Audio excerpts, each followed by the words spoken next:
I still remember my first year on the job. I was 24, still shiny, still thinking the badge meant something more than paperwork and drunks puking in the back of the cruiser. Everyone else at the station used to call me Kid. I guess that's what I was. Back then, I still thought every call meant action. I still thought the radio crackling in the middle of the night was a doorway to some movie scene. But I learned pretty quick that most of it was just noise. And sometimes it was worse than noise. Sometimes it was something you wished you hadn't picked up at all. It was close to 3 in the morning when dispatch called. Unit 12, we've got reports of noises near the highway rest stop. Caller says something's moving in the woods. That was me, Unit 12. I remember looking at the dash clock, 2:56 a.m. My shift was almost over, and the idea of poking around in the dark woods wasn't exactly appealing. But rookies don't get a say. You don't get to roll your eyes or pass things off. You just go. The rest stop was about 15 minutes down the highway. That stretch of road was nothing but blackness, cut only by my headlights. On one side, thick pine woods. On the other, a drop down into fields that went on forever. I kept glancing in the mirror, watching my own taillights glow red against the asphalt. It felt like I was the only living thing out there. When I pulled in, the place was empty. Just a couple vending machines humming under yellow lamps and a line of parked rigs with their engines idling. The drivers were all asleep in their cabs. I got out, shined my flashlight toward the tree line. The air was cold, wet, the kind that seeps under your uniform and clings to your skin. The woods pressed right up to the edge of the lot. Dense, black. I didn't hear anything at first, just the hum of the soda machine and the distant whine of a semi's generator. I almost thought dispatch had sent me on a wild goose chase. But then, somewhere deeper in the trees, something snapped. A branch! Quick! Sharp! Not the wind. I keyed my shoulder mic. Unit 12, I'm on scene! Checking the perimeter. My voice cracked a little. I hoped dispatch didn't notice. The beam of my flashlight cut through the branches, catching on pale bark and shadows that shifted every time I moved. I stepped off the pavement, boots sinking slightly into the wet earth. The woods swallowed me fast. Behind me, the hum of the machines faded until it was just me and the crunch of leaves underfoot. Every rookie knows the fear, the way the dark feels heavier than it should. But that night it was different. There was a silence that wasn't silence. A kind of waiting. I kept moving, sweeping my light left and right. County Sheriff's Department, I called. My voice felt too small out there, swallowed by the trees. If anyone's out here, make yourself known. Nothing. Just the echo of my own words bouncing back through the trunks. I was about 30 yards in when I found it. At first, I thought it was trash. A jacket, some hiker's gear maybe. But when I got closer, I saw it was a backpack. Newer, not weathered. Half buried in the mud like someone had dropped it in a hurry.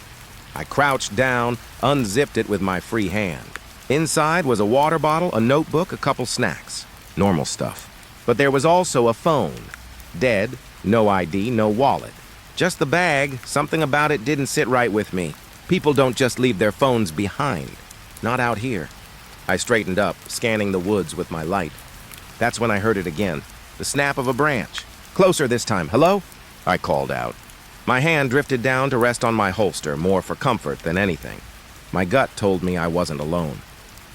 The beam of my flashlight caught something pale between the trees. A shape. Not moving, just... There, I froze. My breath caught in my throat. It looked like a person standing a few yards ahead, half hidden behind a tree. The face, or what I thought was a face, glared white in the beam before vanishing back into shadow. Sheriff's Department, I said again, my voice louder this time. Too loud. Step out where I can see you. No movement. I took a step forward. The beam trembled in my hand, bouncing over bark and leaves. Nothing.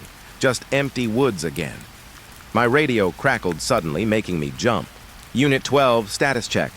I swallowed, pressed the mic. Still investigating. Possible subject in the woods. The static hissed back, then silence. When I turned the light back ahead, the shape was gone. I should have left it there. Should have chalked it up to shadows in my tired eyes. But rookies don't walk away. You chase, even when every bone in your body tells you not to. I pushed further in, branches clawing at my uniform. The air felt thicker the deeper I went, like the woods themselves didn't want me there. And then I heard it. Breathing. Not mine. Heavy, slow, ragged. Somewhere just ahead. Stop right there, I shouted, light swinging wildly. Show me your hands! No one stepped out. But the breathing, it moved. To my left, then to my right. Like it was circling me, I spun, heart pounding so hard I could feel it in my throat. The beam landed on something again. Not a face this time, but eyes. Two glints of white, low to the ground, staring back at me from between the trees. I blinked, and they were gone. The woods went quiet. Too quiet. I stood there for what felt like forever, not breathing, not moving. And then from far behind me, back toward the highway, came the sound of a man's voice. Help! Just one word. I turned, shining the light back through the trees. Who's there? I called. Silence. Hello? Do you need assistance? The voice came again. Closer this time. Same word, same tone. Like a recording. Help! The hair on my arms stood straight up. My legs felt locked in place, like if I moved, something would move faster. I finally forced myself to step back, keeping the beam steady in front of me. Every instinct told me I wasn't safe, that whatever was out there wasn't some stranded hiker. When I broke through the tree line and back into the rest stop lot, I could finally breathe again. The hum of the vending machines never sounded so good. I got back in the cruiser, locked the doors, and sat there gripping the wheel until my knuckles went white. Dispatch called twice for updates, but I didn't answer right away. I just sat, staring at the woods, waiting to see if something would follow me out. Nothing did. Not that night. But I swear when I finally pulled out of the lot and the headlights swept across the tree line, I saw someone standing there. Not close, just far enough back. Pale face watching me leave. And I knew deep down that whatever it was, it hadn't come there by accident. A week passed before I heard about that stretch of woods again. At first, I thought I could forget it. I told myself it was just my nerves, just the dark playing tricks on me. Every rookie sees things in shadows. That's what I kept repeating. I never wrote the strange voice in my report, never mentioned the pale figure at the tree line. I just kept it to myself. But silence doesn't last long in a small department. Word got around. Not because of me, but because of what started happening after. The first call came in on a Tuesday night. One of our guys, Officer Briggs, didn't check back in after running a patrol near that same rest stop. His cruiser was found parked at the edge of the woods, engine still running, driver's side door wide open. No Briggs. No sign of a struggle, just gone. They called in search teams. Dogs, volunteers, helicopters sweeping the treetops. They found nothing. Not a trace. His radio was still clipped to the seatbelt, spitting static. His flashlight was on the ground by the trees, beam pointing into the dark like he'd dropped it mid-step. I remember standing there, watching the K9 unit tug against the leash, whining as it refused to go deeper into the woods. Those dogs will walk through fire for their handlers, but not that night. Not into those trees. For a while, they tried to calm us by calling it a missing person case. He probably wandered off, they said. Maybe disoriented, maybe injured. But none of us bought that. Briggs wasn't a rookie. He knew procedure. He wouldn't just wander off and leave his cruiser running. 2 nights later, it happened again. Different officer this time, out of the next county over. Same woods. Same story. Cruiser abandoned. Driver gone. Now it wasn't just our department whispering. It was state police, too. You could feel the unease crawling through every briefing, like static in the air. Nobody wanted to be assigned to that stretch of highway anymore. Nobody said it out loud, but we all thought the same thing. Something was out there. I couldn't shake what I'd seen. Those eyes in the dark. That strange, flat voice calling for help. I wondered if Briggs had heard it, too. If maybe he'd followed it deeper into the trees and never found his way back. A week later, I got pulled in on a night search. Another abandoned vehicle had been found. Not a cruiser this time. A sedan, broken down by the side of the road near the rest stop. Hazard lights still flashing. Driver nowhere to be found. I remember the way the light blinked against the trees, throwing long shadows with every pulse, like the woods were breathing in and out. We checked the car. Purse in the passenger seat. Wallet inside, ID, woman in her 30s. There was even a bag of groceries in the back. milk still cold, like she'd just picked it up and hadn't made it far. But there was no trace of her. We spread out in a line, moving toward the tree line with our flashlights. The sergeant kept his voice low, steady. "Keep your eyes sharp. Stay in pairs. Radio every 5. I was paired with an older guy, Harlow. He had 20 years on the job, face carved up by stress and cigarettes. I thought he'd keep me grounded. But when we reached the edge of the woods, I saw him hesitate. Just for a second. Just enough to let me know he didn't want to go in either. We stepped under the branches and that same feeling hit me. The way the woods seemed to swallow sound, leaving only your heartbeat and the crunch of your boots. We walked for maybe 15 minutes before I started noticing it. Abandoned things. Not just the woman's, other things too. A single shoe half buried in mud. A child's backpack torn open, contents scattered. Even an old bicycle frame rusting in the brush. No wheels, no chain. I pointed it out to Harlow. He just muttered, "People dump stuff everywhere." Doesn't mean anything. But it did mean something. You could see it in his eyes. He didn't believe his own words. Then the radio crackled. "Team 2, check in. No answer. Team 2, do you copy?" Still nothing. We all stopped where we were, beams of light cutting through the branches as everyone waited. Static hissed in my earpiece, long and sharp. Then a voice came through. "Help!" That same word. That same tone I'd heard a week before. "Team 2, confirm." The sergeant barked. Silence. The air turned colder. I swear it did. I could see Harlow's breath clouding in the beam of his flashlight. He looked at me, his face pale in the glow. "You hear that?" I nodded, throat too tight to speak. The sergeant ordered everyone back to the road after that. No arguments, no hesitation. We all just turned and moved, faster than before, no one daring to admit they were almost running. When we broke through the tree line, the blinking hazard lights of that car felt like salvation, like a lighthouse pulling us out of a storm. But Team 2 never came back. They were just gone.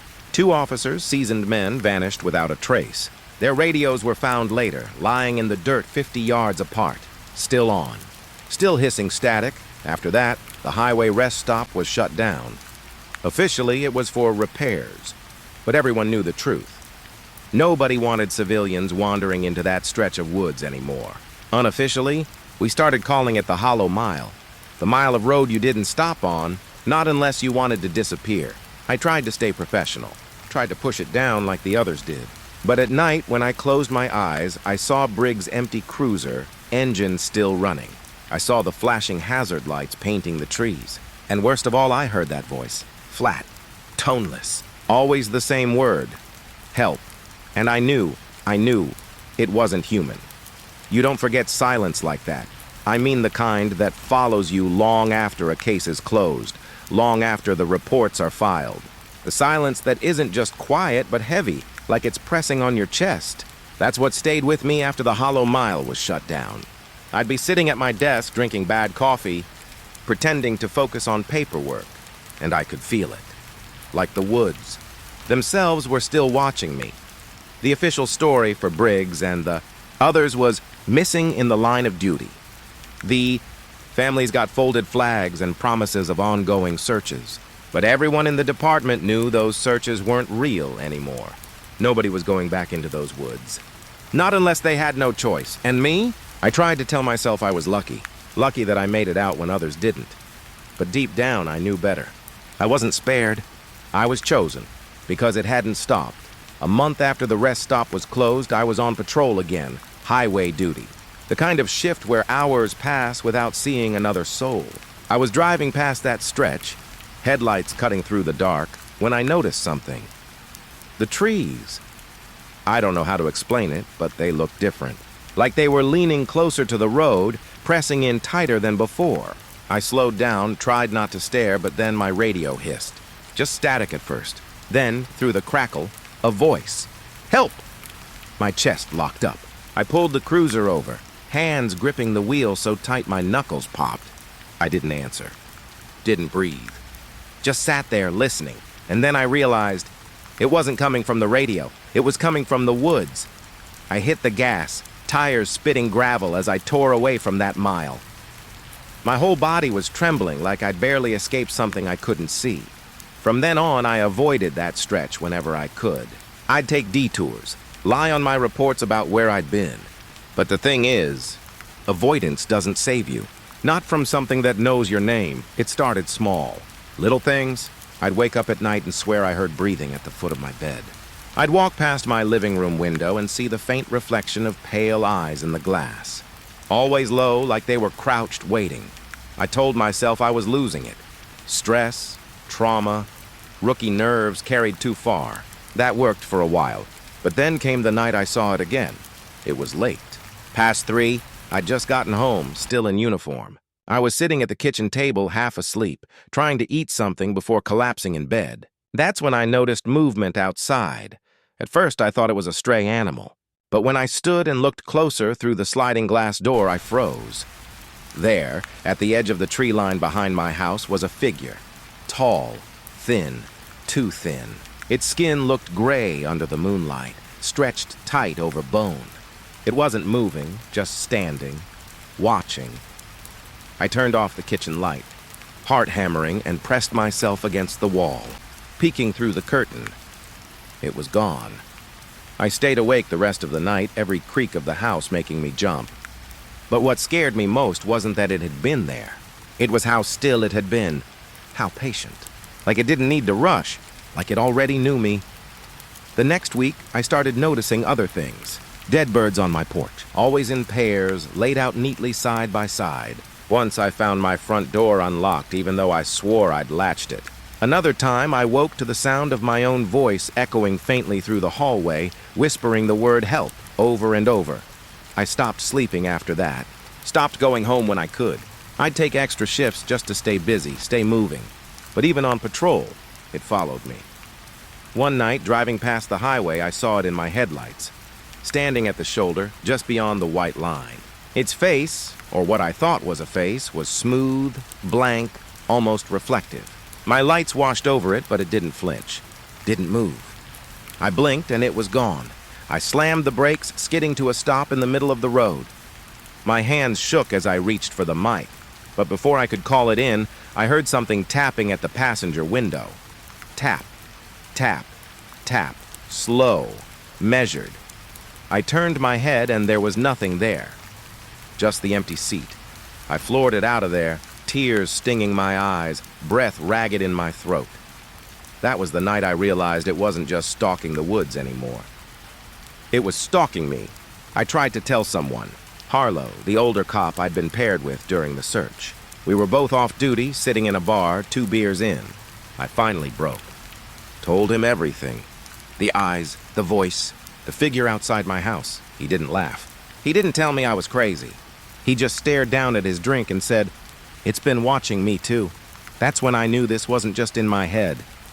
Whatever was in those woods, whatever had taken Briggs and the others, it hadn't finished. It was following anyone who'd stepped too close. The disappearances stopped after the highway was shut down. At least the official ones did. But sometimes I wonder if the truth is worse. Maybe people are still being taken, just not reported. Maybe it doesn't need the highway anymore. Because sometimes, even now, I'll be driving a quiet road at night and see hazard lights flashing ahead. Always just for a second. By the time I get there, there's nothing. Just an empty stretch of pavement. And sometimes, when the night is still enough, I hear it. Help. Close. Right behind me.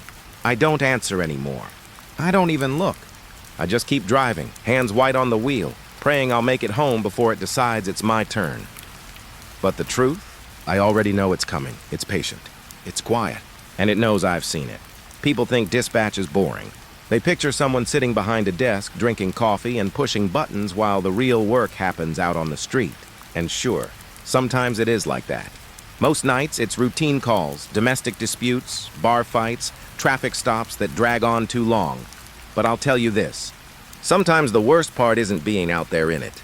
Sometimes the worst part is sitting behind the radio, hearing things you can't see, things you can't touch, and knowing you can't do a damn thing to stop it. I've been a dispatcher for 10 years. I've heard just about everything. Panicked mothers, screaming victims, officers calling for backup with voices tight from fear. You learn to keep your tone calm, steady. You learn not to let their fear bleed into your own. But there was one night I couldn't shake. One night I still hear whenever I close my eyes. It started the way it always does, static, then a voice. But this wasn't like anything I'd ever heard before. It was close to 2 a.m. The room was dead quiet except for the low hum of equipment. My partner had stepped out for a smoke, so it was just me. I was halfway through a stale donut when the radio crackled. Unit 99, requesting backup. I froze mid-bite. Unit 99? We didn't have a Unit 99. Our fleet ended at 24. I double-checked the logbook in front of me. No Unit 99 listed. Not even as mutual aid. The voice came again, broken with static. This is Unit 99. I need backup. Oh, God. There was something wrong with the way it sounded. Like it was coming from far away. Underwater, almost. Tinny. Distorted. And then there was the background. Not traffic, not chatter, not wind. Screams. I adjusted the frequency, thinking maybe I was picking up bleed over from another county. But the voice stayed clear on our channel. Unit 99. Officer down. The screams in the background rose. High-pitched, sharp. Not just one person, dozens. It didn't sound like any call I'd ever handled. It sounded like a crowd in chaos. I grabbed the mic. Unit calling in, identify yourself? Repeat, identify yourself. For a long moment, nothing but static. Then, faintly. They're coming out of the dark. They're everywhere. I felt the hair rise on the back of my neck. My hands were slick with sweat, but I pressed the mic again. Unit 99, confirm your location. Where are you? The voice cracked like glass breaking. A scream ripped through the speakers so loud I flinched. It wasn't the officer this time. It was someone else. Maybe several someones. Then the channel went dead. I sat there, frozen, staring at the board, waiting for it to come back. When my partner walked in a minute later, I must have looked pale as a ghost because he frowned immediately. You all right? I told him what I'd heard. He laughed at first, said I probably picked up some stray frequency, kids messing with a scanner, but when I replayed the recording from the system log, his smile faded. The voice was still there. The screams were still there. Clear as day. We sent it up the chain. The watch commander listened, played it twice, then shook his head. Could be interference. Could be somebody playing games. But here's the thing. Calls get logged with timestamps. And that one. It came in marked from our system, as if Unit 99 was real. As if it had checked in, just like every other officer on duty. The commander told us to drop it. Not our problem. Probably a prank. I wanted to believe him. I really did. But later that night, when the room was quiet again, I scrolled back through older recordings. Not just that night. Weeks, months, and that's when I found it. Another voice. Different tone, but the same call sign. Unit 99, a month earlier. Dispatch, they're inside the cruiser.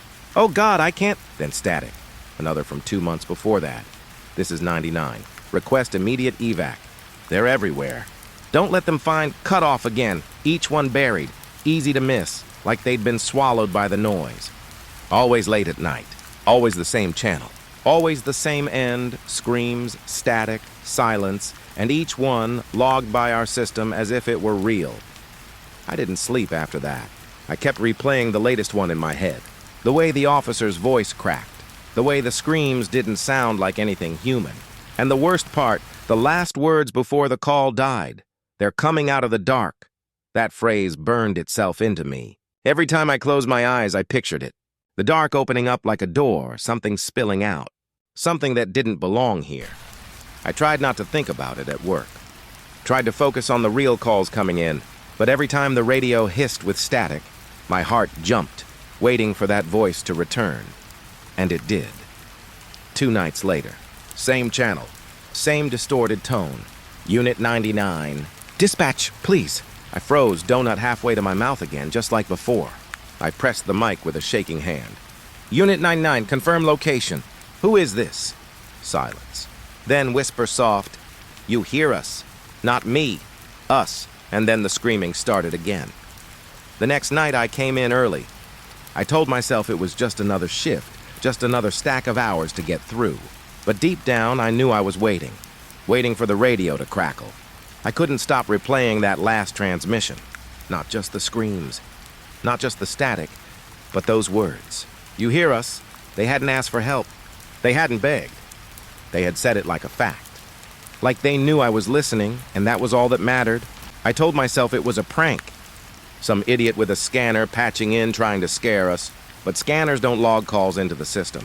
And when I checked again that morning, the timestamps were still there, clean as a blade cut. Unit 99, a unit that didn't exist. The commander told us to leave it alone, but I couldn't. My hands shook every time I logged onto the system. Every time I heard the hiss of static, I thought I'd hear that voice. And sure enough, it came back. Around 3 a.m., the deadest part of the night, the air in the dispatch room felt heavy, like the hum of the lights pressed against my ears. Then the channel broke open. "Dispatch, Unit 99. Anyone there?"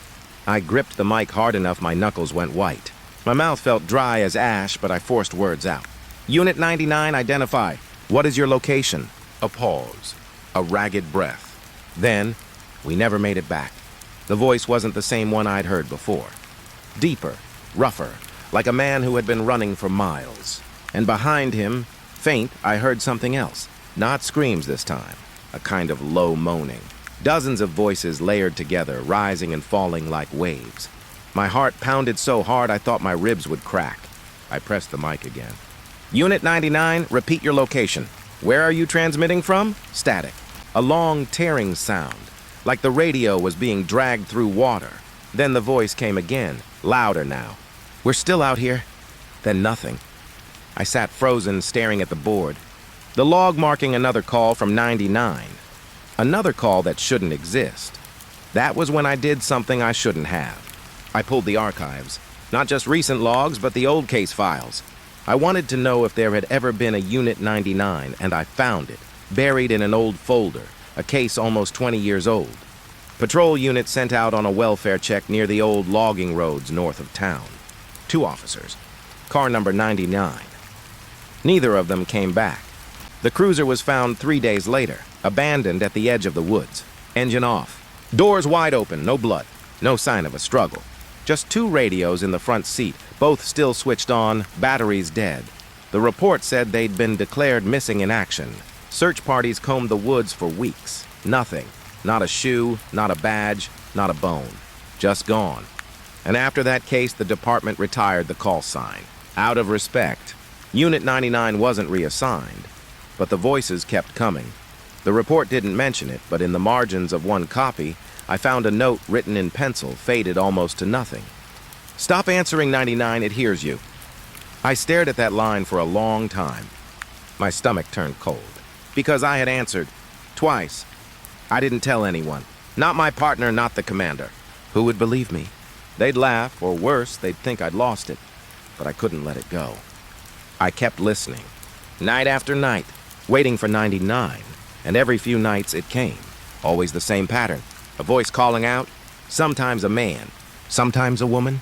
Sometimes panicked. Sometimes flat and broken. But always the same message. "Dispatch, this is 99. Always followed by chaos. Sometimes screams. Sometimes moaning. Once I swear I heard children laughing in the background. High and sharp, cutting through the static like knives, I started losing sleep. Even on nights off, I left a scanner running by my bed, waiting for it. The sound of static became like breathing to me. If I didn't hear it, I felt like something was wrong. And the more I listened, the worse it got. Because the voices started changing. The last one, it didn't sound like an officer at all. It didn't even sound human. It was low, guttural, like something trying to form words with a mouth that wasn't made for them. "Dispatch, hear me." Then faintly underneath, "We're not gone. We're never gone." That night, I unplugged the scanner, sat in the dark with my hands pressed against my ears. But even then, I swore I could still hear it. That crackle of static, that whisper curling just under my thoughts, like it wasn't in the radio anymore, like it was inside me. I thought about those 2 officers, how they'd driven out into those woods and never returned. How the last thing they'd touched were their radios, still clutched in dead hands or left humming on the dash. I wondered if they'd heard the same thing, if they'd answered just like I had, if something had listened back. The worst part wasn't the screams or the voices. The worst part was the silence that followed, dead air, because when it ended, I was left sitting there staring at the empty channel. with the crushing weight of knowing that whatever was on the other end was still there, waiting, and it wasn't going away. I'd been on patrol for about 4 years when I first found the place. It was late, probably close to 2 in the morning, and the roads were dead quiet. I was running my usual loop, the kind of back roads where you can drive 10 minutes without seeing another set of headlights. Nothing out there but pine trees, crickets, and the occasional deer leaping across the highway to give you a heart attack. I wasn't expecting anything out of the ordinary that night. If anything, I was fighting to stay awake. The radio was silent, my coffee was lukewarm, and I kept telling myself just another couple hours, then I'd clock out, drive home, and collapse into bed. That's when I saw the sign. It was half buried in weeds, rusted metal leaning to one side, barely visible in the dark. Sunset Pines Motel. The name didn't ring a bell. I must have driven that road dozens of times, but somehow I'd never noticed it. Curiosity got the better of me. I slowed down, turned off onto the narrow gravel drive, and followed it. The trees opened up into a small clearing, and there it was. The motel couldn't have had more than a dozen rooms, all lined up in a row, single story, with the kind of design that probably looked modern back in the 60s. The paint was peeling. Half the windows were broken. The sign over the office door had caved in. It was obvious the place hadn't seen business in years. But one thing stood out. Room 6 had a light on, not just a faint glow either. A bright yellow lamp behind the curtains, shining like someone was staying there. I stopped the cruiser right in front of it. My headlights cut across the cracked parking lot, bouncing off weeds pushing through the pavement. There were no other cars. I sat there for a moment, engine running, staring at that one lit window.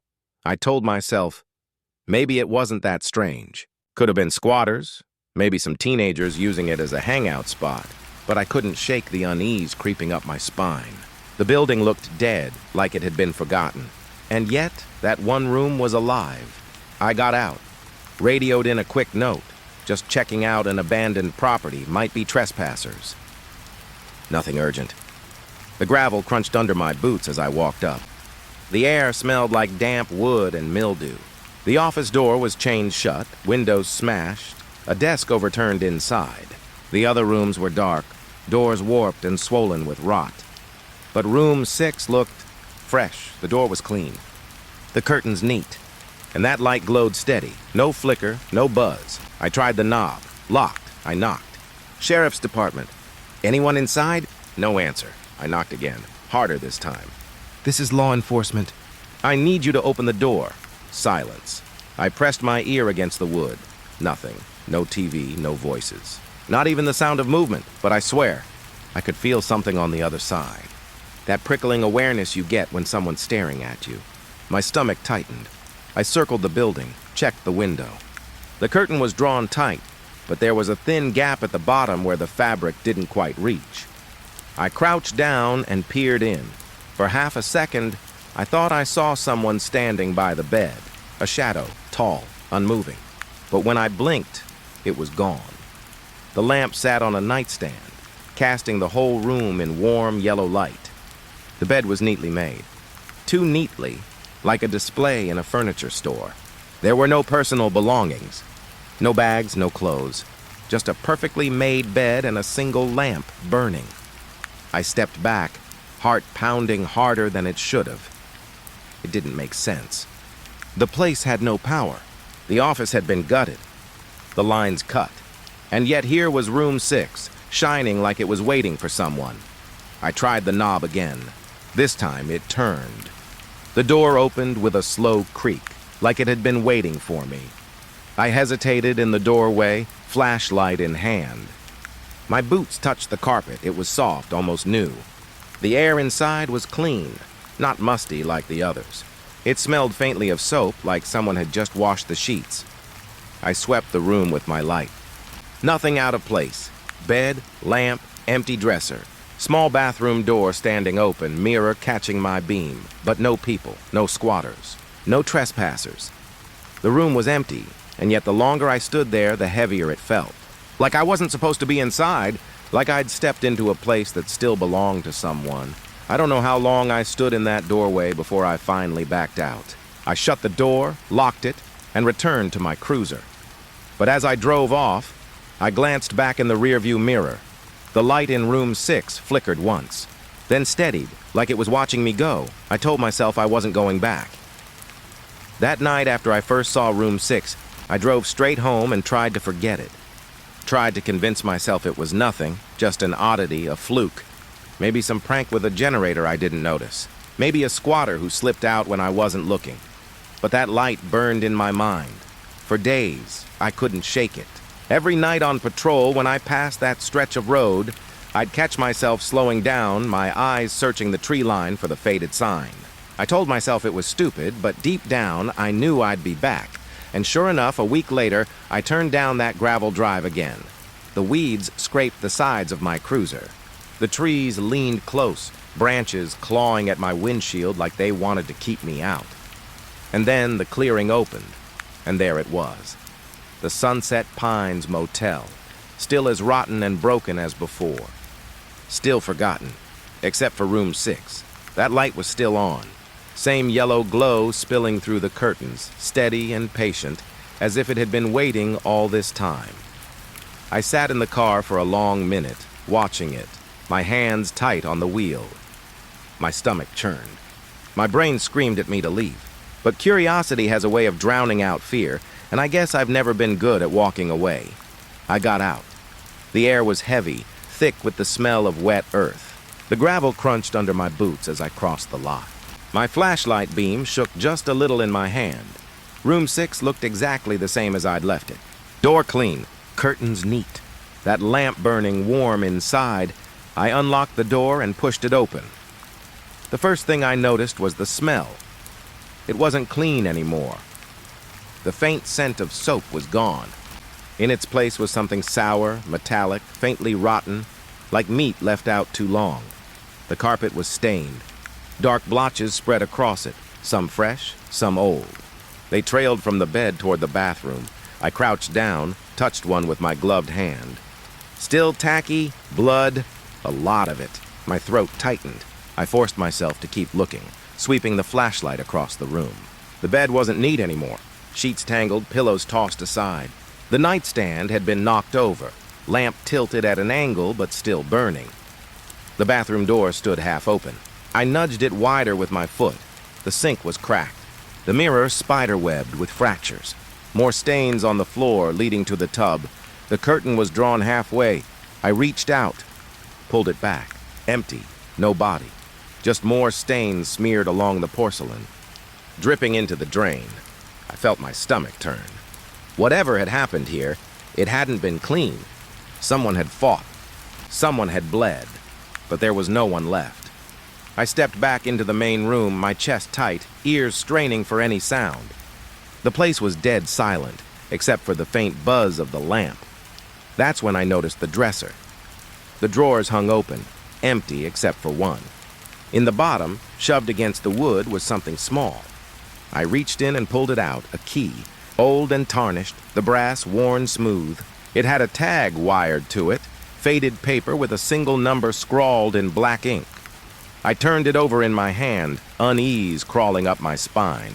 Why would the key to room 6 be inside the dresser of room 6? Unless someone had locked it after the fact. I set the key down, tried to steady my breathing. My mind kept circling back to the blood. The stains weren't old enough to be from years ago. This was recent, which meant someone had been here. Someone had used this room and maybe they were still around. I checked the closet. Empty. I checked under the bed. Nothing but shadows. But I couldn't shake the feeling that I wasn't alone. My radio crackled suddenly and I jumped so hard I nearly dropped my flashlight. Dispatch to 27, status check. My voice shook when I answered. 27 here, just conducting a property check. Motel off Highway 19, stand by, I didn't mention the blood. I don't know why. Maybe I didn't want to explain why I was snooping around an abandoned motel alone. Maybe part of me already knew no one would believe me. I finished my sweep, forced myself back into the hall. The air outside felt thin, easier to breathe. I shut the door behind me and locked it again, though I knew it didn't matter. I should have left then. Should have gotten back in the cruiser and driven away. But something caught my eye. On the window of room 7, the room right next door, someone had scrawled a word into the dust and grime. Letters sharp, jagged, written by a desperate hand. Help! The breath caught in my throat. I shined my light closer. The glass was smeared. Not just with dust, but with streaks, as if something wet had been dragged across it. I tried the door to room 7. Locked. I stood there a long moment, heart hammering, staring at that single word. Finally, I turned away. As I walked back across the lot, I couldn't stop thinking about what I'd seen. The blood, the struggle, the missing body, and most of all, that light.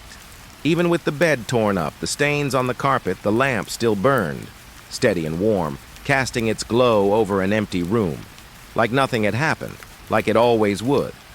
After what I saw in room 6, I should have filed a report and washed my hands of the place. That would have been the smart thing to do. But smart has never been my strong suit. I couldn't get it out of my head. The blood, the stains, the words scrawled into the dusty glass next door. None of it made sense. And the more I thought about it, the more it felt like a puzzle I had to solve. So a few nights later, I found myself back at the motel. The lot was as empty as before. The weeds reached higher. The shadows stretched long. But that one light still burned steady in room 6, waiting for me. I parked and got out, but this time I didn't go to the rooms. This time I went to the office. The front door was chained, same as before. The windows were broken, but I could see inside. A desk overturned. A phone smashed. Papers scattered, soaked from years of rain. I circled around back, shining my light along the walls. That's when I noticed something I hadn't before. A bulkhead door, half hidden under vines and dirt. It looked like a storm shelter, the kind of thing old buildings sometimes had. Rusted handles, padlock hanging loose, broken. I pulled it open. The hinges screamed like they hadn't moved in years. A cold rush of air rolled up from the dark below, smelling of mildew, dust, and something else. Something faintly sour. I clicked on my flashlight and aimed it down the stairs. Concrete steps led into the earth. At the bottom, I could just make out the outline of another door. Every instinct told me to walk away, to shut the hatch and forget I ever saw it. But my boots moved anyway, one step at a time, carrying me down into the dark. The air grew colder as I descended, heavy in my lungs. When I reached the bottom, I pushed the inner door open. It swung wide without resistance, like it wanted me inside. The beam of my flashlight cut through the gloom and my stomach dropped. It wasn't a storage room. It wasn't a storm shelter. It was something else entirely. The basement stretched wide, lined with rows of metal shelves. On those shelves sat stacks of binders, ledgers, boxes stuffed with yellowed papers. I stepped inside, heart hammering. The sound of my own breath loud in the silence. The walls were covered with old posters, ads for travel, maps of highways. Some so faded they looked more like stains than ink, and at the center of the room was a long table. On it lay a single open ledger, its pages filled with neat handwriting. Names, dates, notes. I leaned closer. The first entries were from decades ago. 1963, 1965, 1967. Each one listed a traveler, some just passing through, some with notes like stayed overnight or seen heading north, and next to so many of them, a single word, missing. My skin prickled. I flipped through the pages. The years rolled on. More names, more missing. Families, couples, truck drivers, salesmen. Each one neatly recorded, line after line, year after year. The handwriting never changed. By the time I reached the back of the book, the entries were recent. As recent as last year, and the final line made my throat go dry. Unknown male officer. Patrol car parked at property. Seen near room 6, no date. No missing note. Just that one line. I staggered back from the table, bile rising in my throat. Someone had been watching me. Someone had written me into this book. My light shook as I scanned the shelves. Every binder, every ledger was the same. Records of names, faces, dates, each one linked to this place. Each one ending the same way. All those people. Gone. The air in the basement felt heavier now, pressing against my chest. I couldn't hear anything but the thudding of my own pulse. But I swear, in the silence, I felt something moving. Not footsteps, not breathing, just Presence. I wanted to leave, but my eyes snagged on a stack of photographs pinned to the far wall. They were Polaroids, dozens of them. Each showed a traveler standing outside the motel. Some smiling, some tired, some with luggage in hand. Couples, kids, old men with maps. All caught in the same spot, the cracked pavement outside the office, as if the pictures had been taken without them noticing. My hand shook as I flipped through them. My mouth went dry when I reached the last one. It was me, standing beside my cruiser. Hand on my radio. Taken just a week ago, the night I first found the place. I dropped it. The photo fluttered to the floor. That was when the radio on my belt crackled. Dispatch to 27.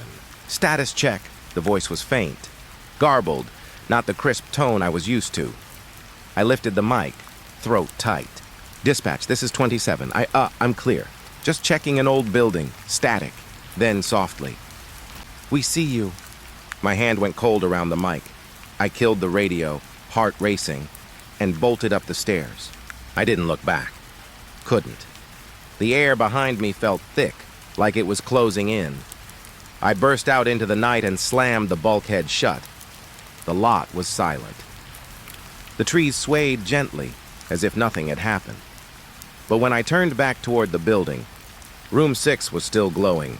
That same steady yellow light, only this time, I could swear I saw a shadow move across the curtain. And I knew, without a doubt, that whoever, or whatever, kept those records. They hadn't finished writing mine. I didn't sleep the night I found the basement. I sat in my cruiser until sunrise, hands shaking on the wheel.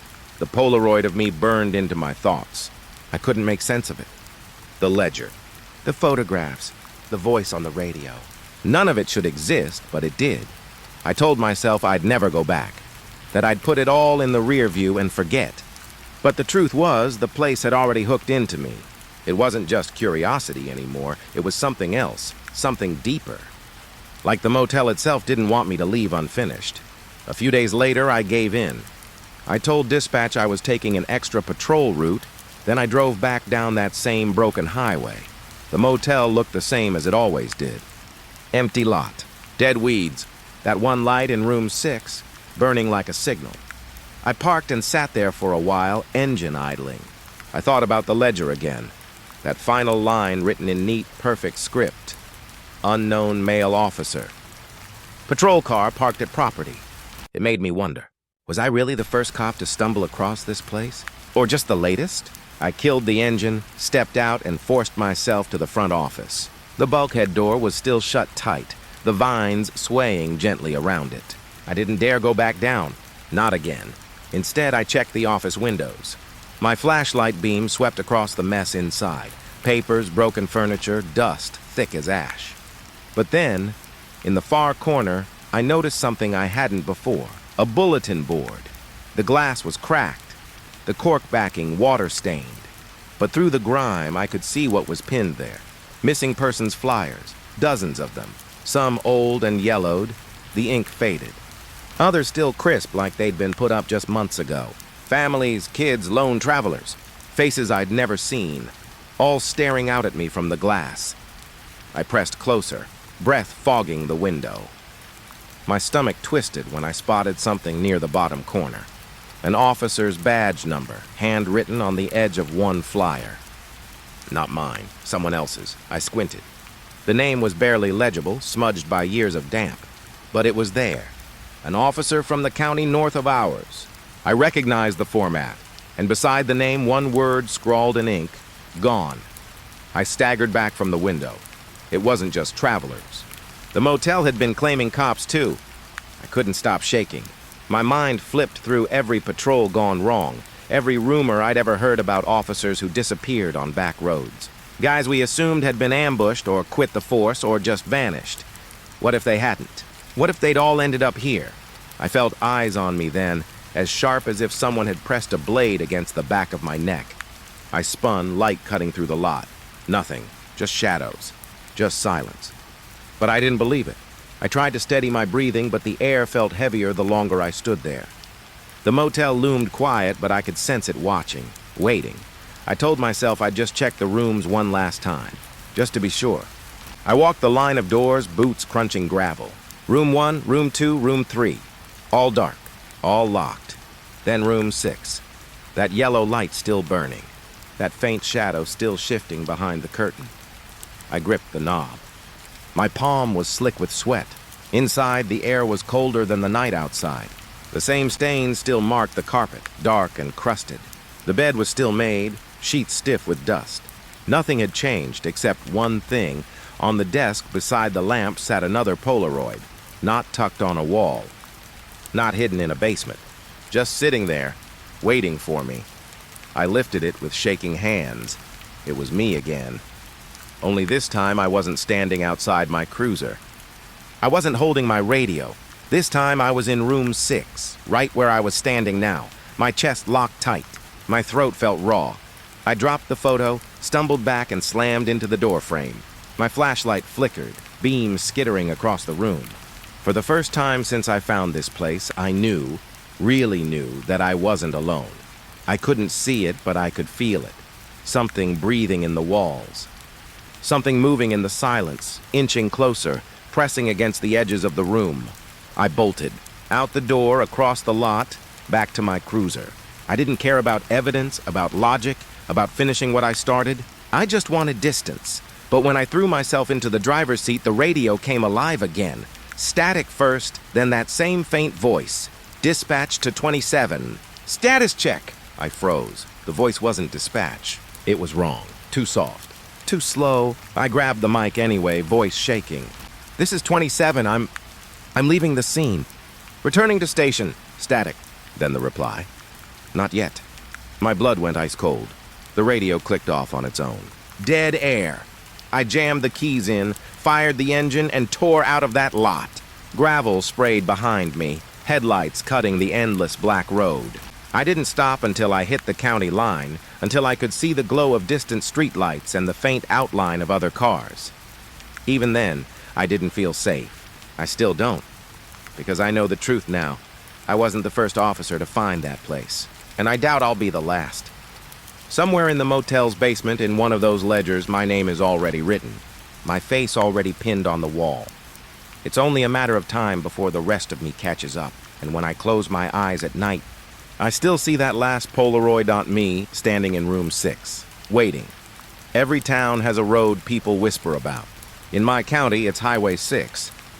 You won't find much about it online, and if you ask the locals, they'll change the subject or tell you to stick to the main route. But every cop in the area knows it. We don't like to admit it, but it's part of our unspoken training. Don't linger on that stretch of asphalt if you don't have to. I used to think it was just talk. You know how small towns are. Rumors grow legs, stories pass down like folklore. But then I started patrolling it myself, and the stories stopped feeling like stories. Highway 6 runs through the desert. Miles of open nothing.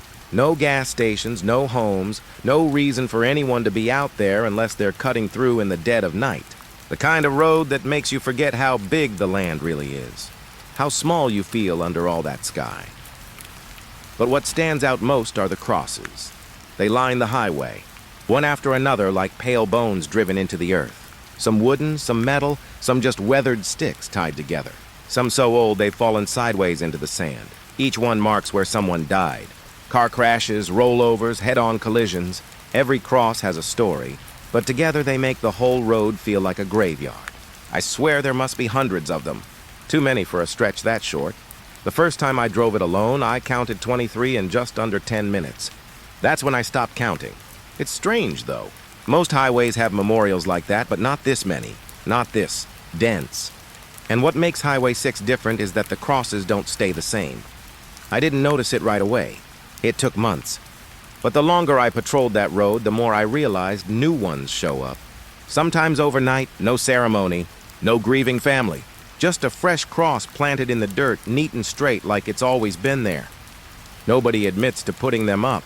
The county says it doesn't handle roadside memorials. The locals deny it. And yet, every few weeks there's another one. Always in the same weathered style.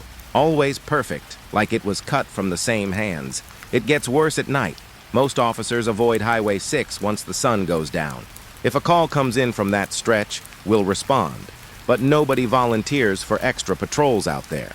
I didn't understand why until one night I had no choice. It was late. My shift had dragged on, paperwork piled up, and by the time I cleared, it was past 2 in the morning. I took the long way back, and that meant the desert road. Highway 6. The air was so dry it cracked my lips. The cruiser's AC had given out weeks ago, so I drove with the windows cracked, hot wind rushing in. The desert was black on either side, flat and endless. The only sound was my tires on the asphalt, steady and low. Then I started seeing the crosses. One by one, the headlights caught them. Pale shapes leaning in the sand. Some had flowers at the base, plastic faded from the sun. Others were bare, just wood splinters sticking out of the ground. But what unsettled me was how my eyes kept tracking them.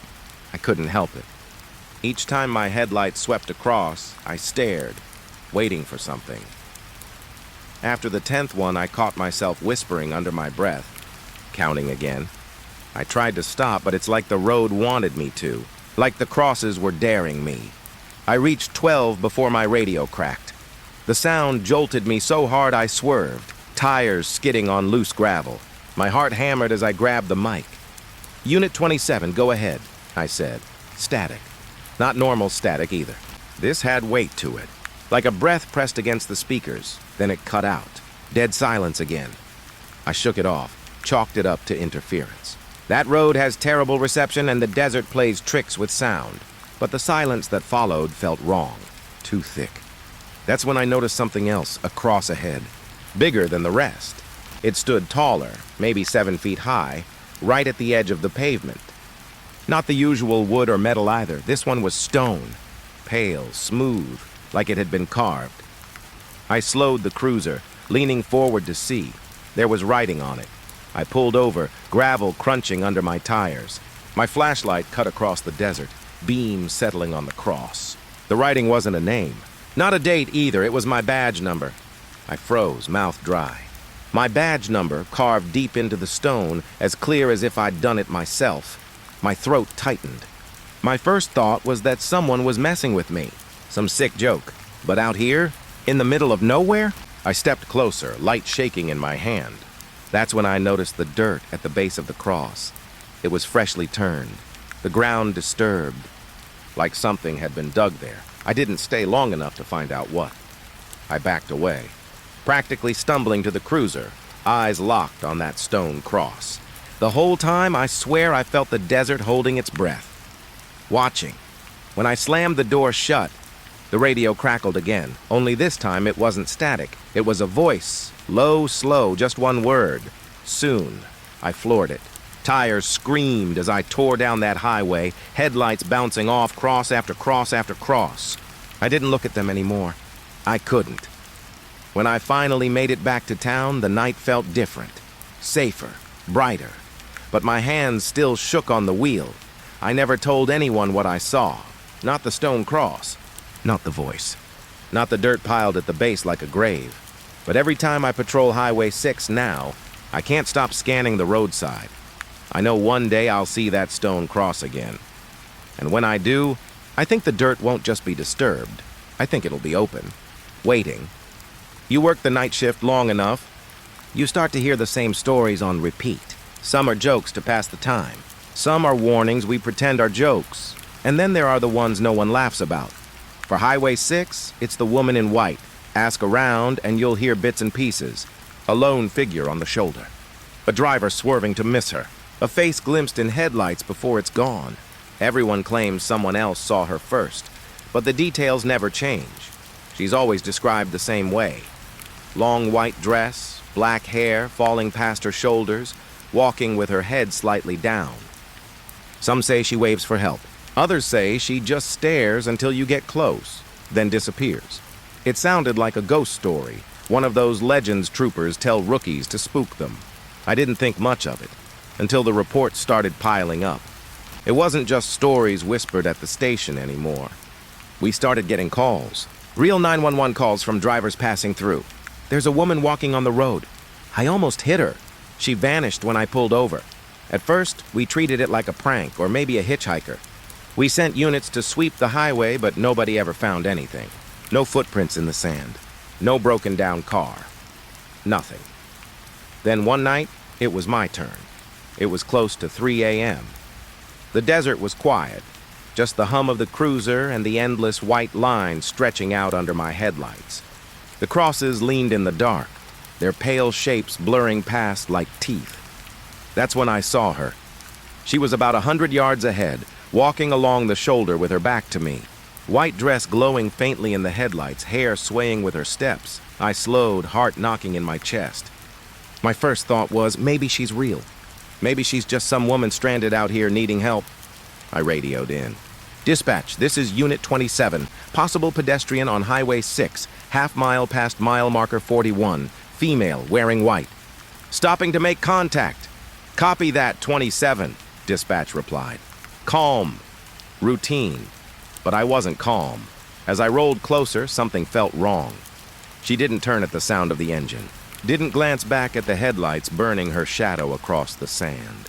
She just kept walking, slow and steady, like I wasn't even there. I eased to the shoulder, stopped about 30 feet behind her, and hit the spotlight. The beam lit her up, dress glowing bright as bone, and that's when I saw it. Her feet weren't touching the ground, just half an inch. Barely noticeable, but enough. She moved forward, smooth and unbroken, toes skimming above the asphalt. Every hair on my body stood on end. My mouth went dry. I grabbed the mic again, but before I could speak, the radio crackled. Not dispatch this time. It was a voice I didn't recognize. Low, hoarse like wind pushing through broken glass. Don't stop. That's all it said. I froze, staring at the radio, pulse hammering in my ears. By the time I looked back up, she was gone. Not fading away. Not walking into the desert. Just gone. The beam of the spotlight showed nothing but empty road. I sat there for a long time, breathing hard, trying to convince myself she'd stepped into the dark without me seeing. But deep down, I knew better. She wasn't human. Whatever I'd just seen, it didn't belong on that road or anywhere. After that night, I started paying attention to the other officers' stories. And I realized there was a pattern. She only appeared between mile markers, 38 and 46. Always, around 3 a.m., always walking east, and every single officer who'd seen her described the same thing. The way she never looked back. The way she vanished before you could reach her, but there was one detail I never heard until I talked to an older deputy. A guy who'd retired years ago but still drank coffee at the diner near the courthouse. He told me he'd seen her once, back in the early 90s. Same spot, same time, only he hadn't stayed in the car, he'd stepped out. I asked him what happened. His eyes went distant, hand tightening around the mug. He said he'd walked toward her, calling out. She hadn't turned, hadn't slowed. But when he reached for her shoulder, his hand passed straight through. Cold rushed up his arm into his chest. He said it felt like falling into water too deep to climb out of. He stumbled back, gasping, and when he looked again, she was gone. Then he leaned closer, lowering his voice. She followed me home that night, he whispered. I didn't know what to say. He told me he'd woken at 3:07 a.m. gasping like he was drowning. His wife shook him awake. And there she was, standing in the corner of his bedroom, dress glowing faintly in the dark, watching. He blinked, and she vanished. But he swore he could still hear her steps in the hall outside, circling the house for the rest of the night. That was the last time he worked Highway 6 after dark. I wanted to dismiss it, call it a dream, but part of me knew he was telling the truth. Because since that night, I saw her. I've been waking up around the same time, show 7 every time, and sometimes in the silence, I swear I hear footsteps too, soft, bare, pacing the floor, just outside my bedroom door. I always thought the woman in white was just something you saw on the road, a trick of the desert, a shadow your headlights shaped into a person. She was something to talk about at the station, a story to pass the hours. But then one of us gave her a ride. It wasn't me. It was Officer Daniels. He was younger than me, still had that look in his eyes like the job hadn't worn him down yet. He was sharp, eager, still believed the world could be explained if you looked hard enough. That night, though, he learned different. It was late, past 2, and Daniels was driving Highway 6 alone. He saw her the way we all do, white dress, walking the shoulder, head down, moving east. But instead of slowing and waiting for her to vanish, he pulled over. He opened the door, got out, and called to her, and for the first time anyone could remember, she stopped. Daniel swore, her head tilted just a little like she was listening. Then she turned, slow, and looked at him. Her face was pale, almost too pale, like light was coming from under her skin. Her eyes were dark, hollow in a way that made his stomach twist. But she smiled, and she spoke. He told me her voice was soft, almost kind. She asked if he could give her a ride. Said she needed to go home, and Daniels, thinking maybe she was real after all, nodded. He opened the passenger door, and she climbed in. He swore he felt the seat shift under her weight. Heard the buckle click as she pulled it across her lap. But when he glanced at the mirror, there was no reflection, just an empty seat. Still, he drove. She gave him directions. Not an address, not a town, just turns. Go straight. Turn left here. Keep going. The road stretched on, but nothing looked familiar. No markers, no exits, no landmarks at all. Just desert swallowing everything. Daniel said he kept checking the clock. Time wasn't moving right. Minutes felt like hours. Hours felt like seconds. The dashboard lights blurred. His eyes burned like he hadn't blinked in days. But the woman kept guiding him, calm, gentle. When he asked where home was, she only smiled. Said, "You'll know when we get there." He drove until his tank was nearly empty.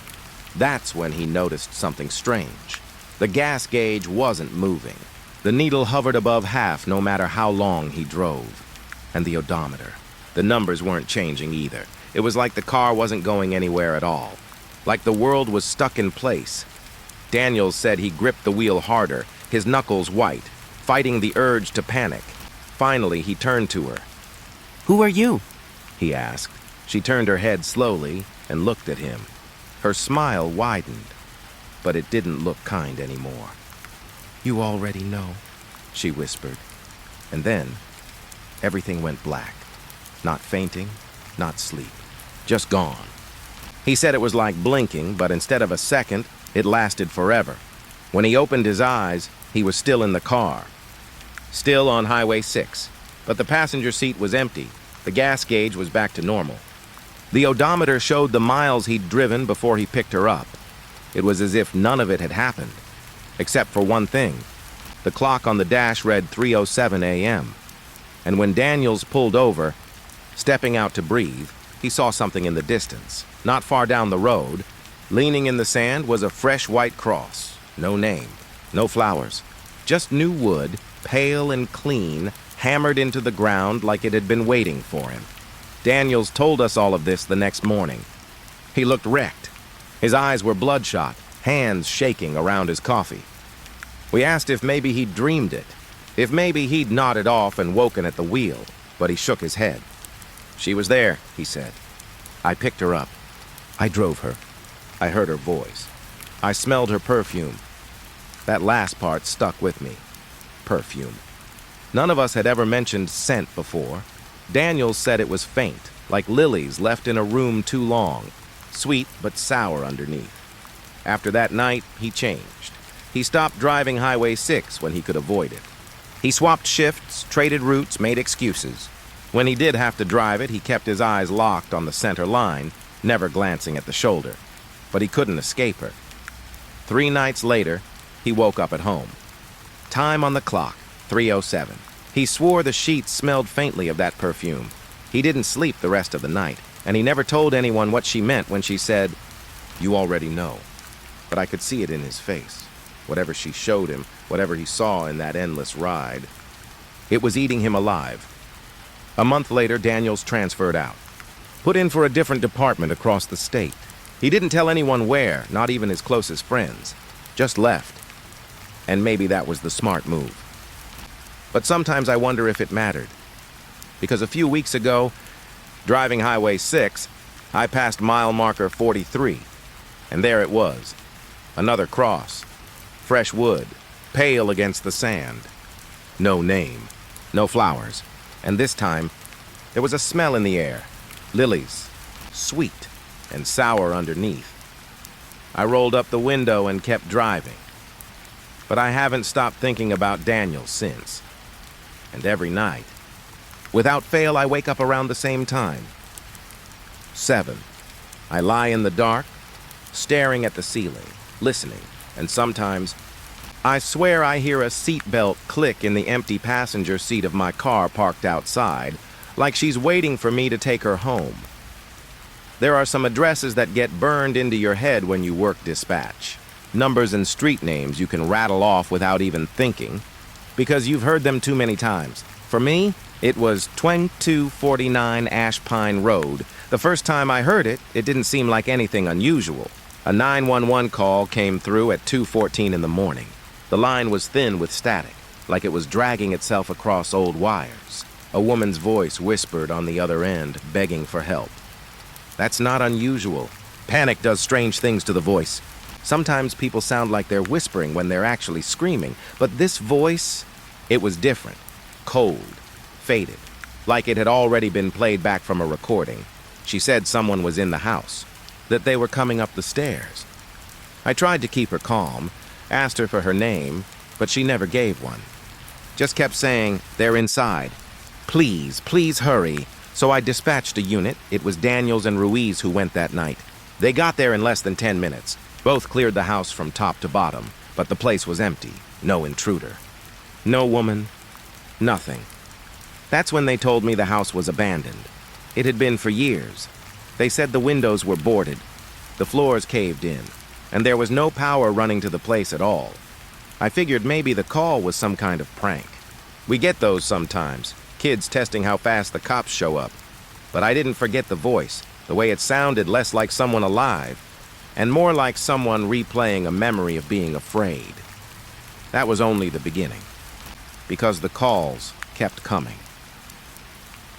The second time was 3 nights later, almost the exact same hour. 2:12 a.m., different voice. This time it was a man. He was gasping hard like he'd been running. He kept saying someone was in the house with him, that he could hear footsteps on the stairs. The background had the same heavy static. And when I asked for his name, the line went dead. We sent another unit. Same house.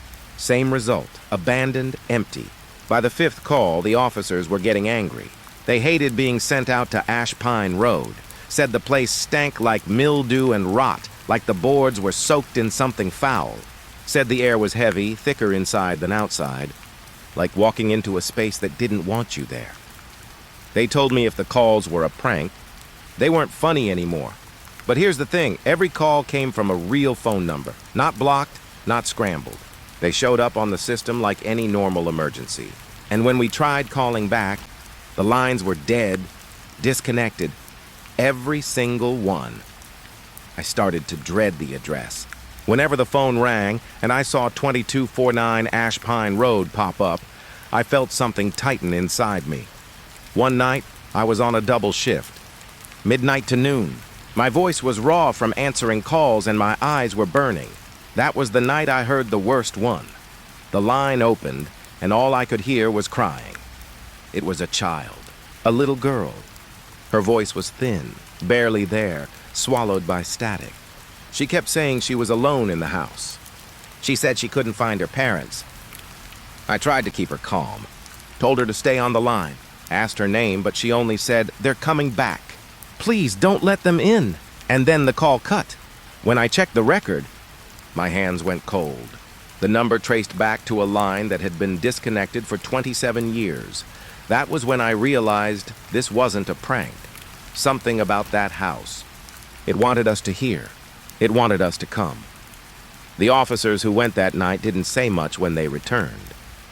Just filed their report and left, but I caught Ruiz in the break room later. He looked pale, sweating through his shirt. I asked him what happened inside. He didn't want to talk, but eventually he said they heard something. Not people. Not footsteps. Phones. Every room had the sound of a phone ringing. Faint, distant, like old landlines muffled through walls. But there were no phones in that house. Not anymore.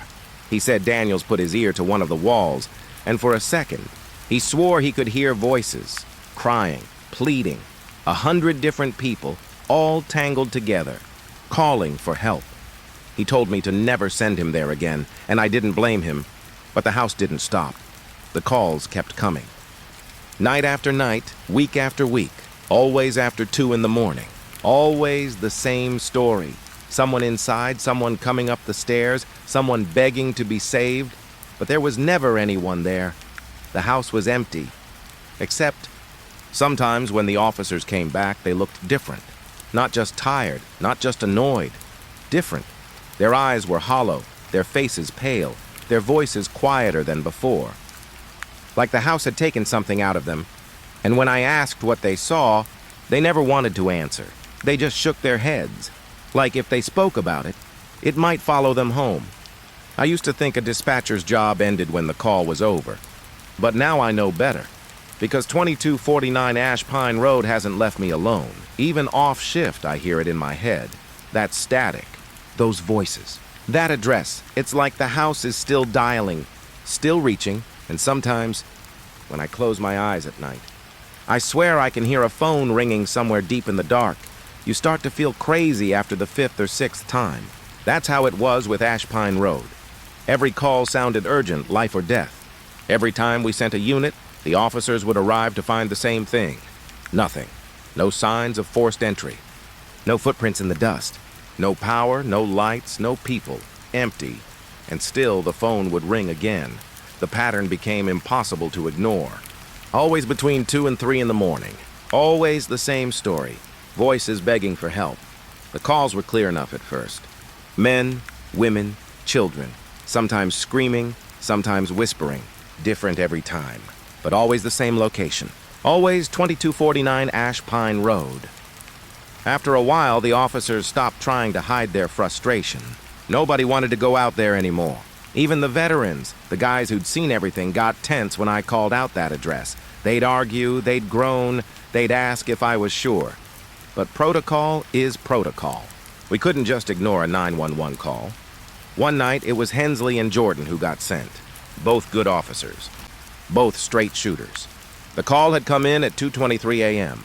A woman's voice, ragged, gasping, saying he was inside, saying she couldn't get out. She hung up before I could trace more details. So I sent them. 20 minutes later, Hensley came back on the radio. His voice was clipped, tight, not like usual. He said the place was locked up. Windows boarded, doors chained. They had to cut through to even get inside. And when they did, it was the same as always. Dust, rot, silence. He kept repeating that word.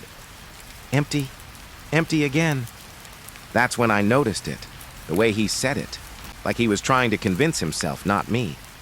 When they returned, Jordan wouldn't even look me in the eye. He just filed the report with his head down, then left without saying a word.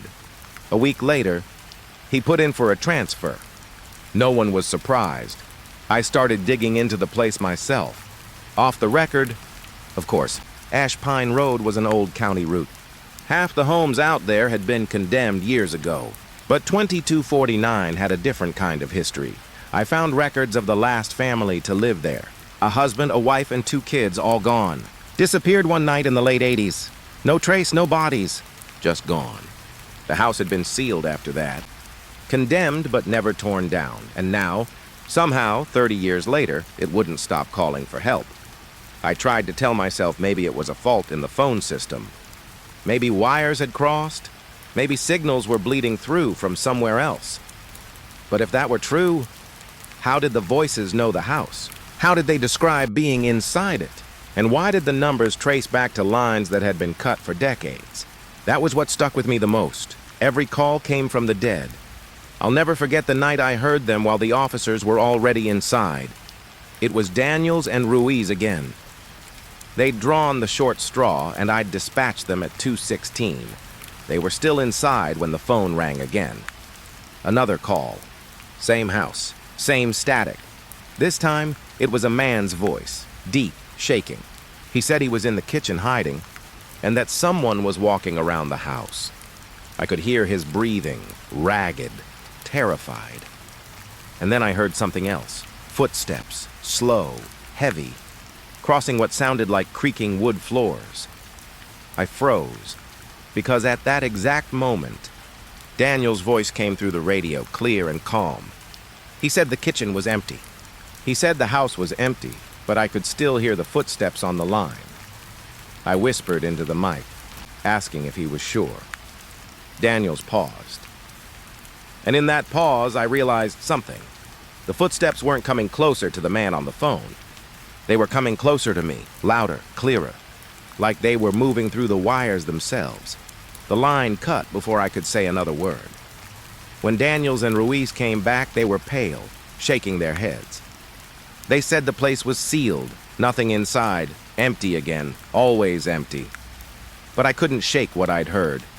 That night, I went home and unplugged my landline.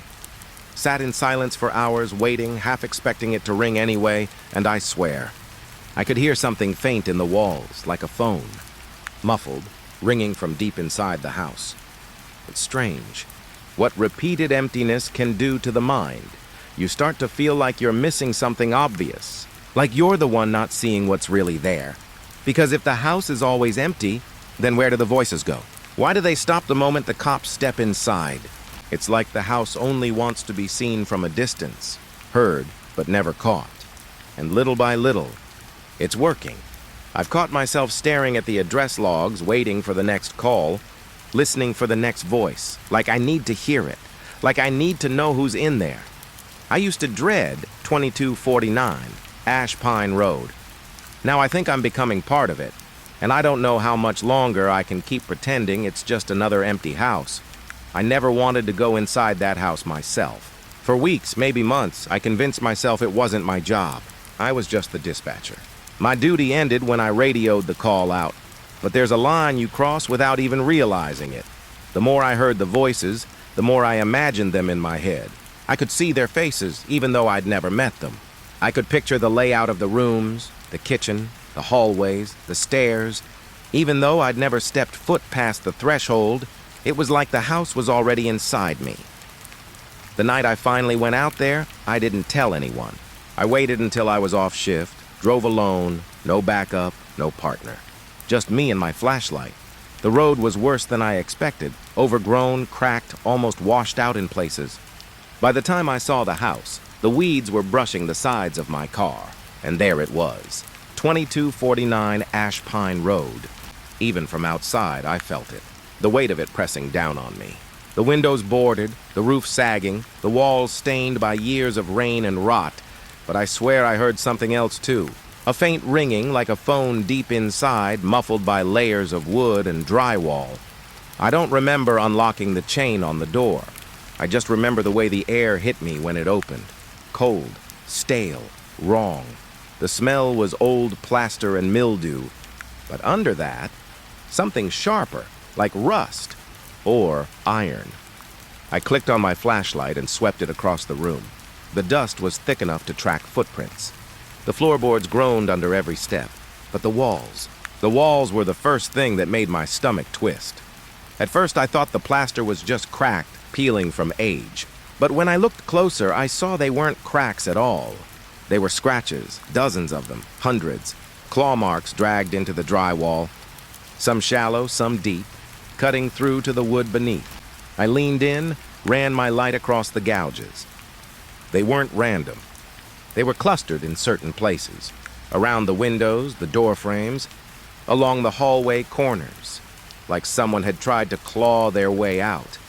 And then I saw the drawings, childlike, stick figures, drawn in something faded brown, smudged over time. Little houses, trees, shapes I couldn't quite recognize, but the faces were wrong.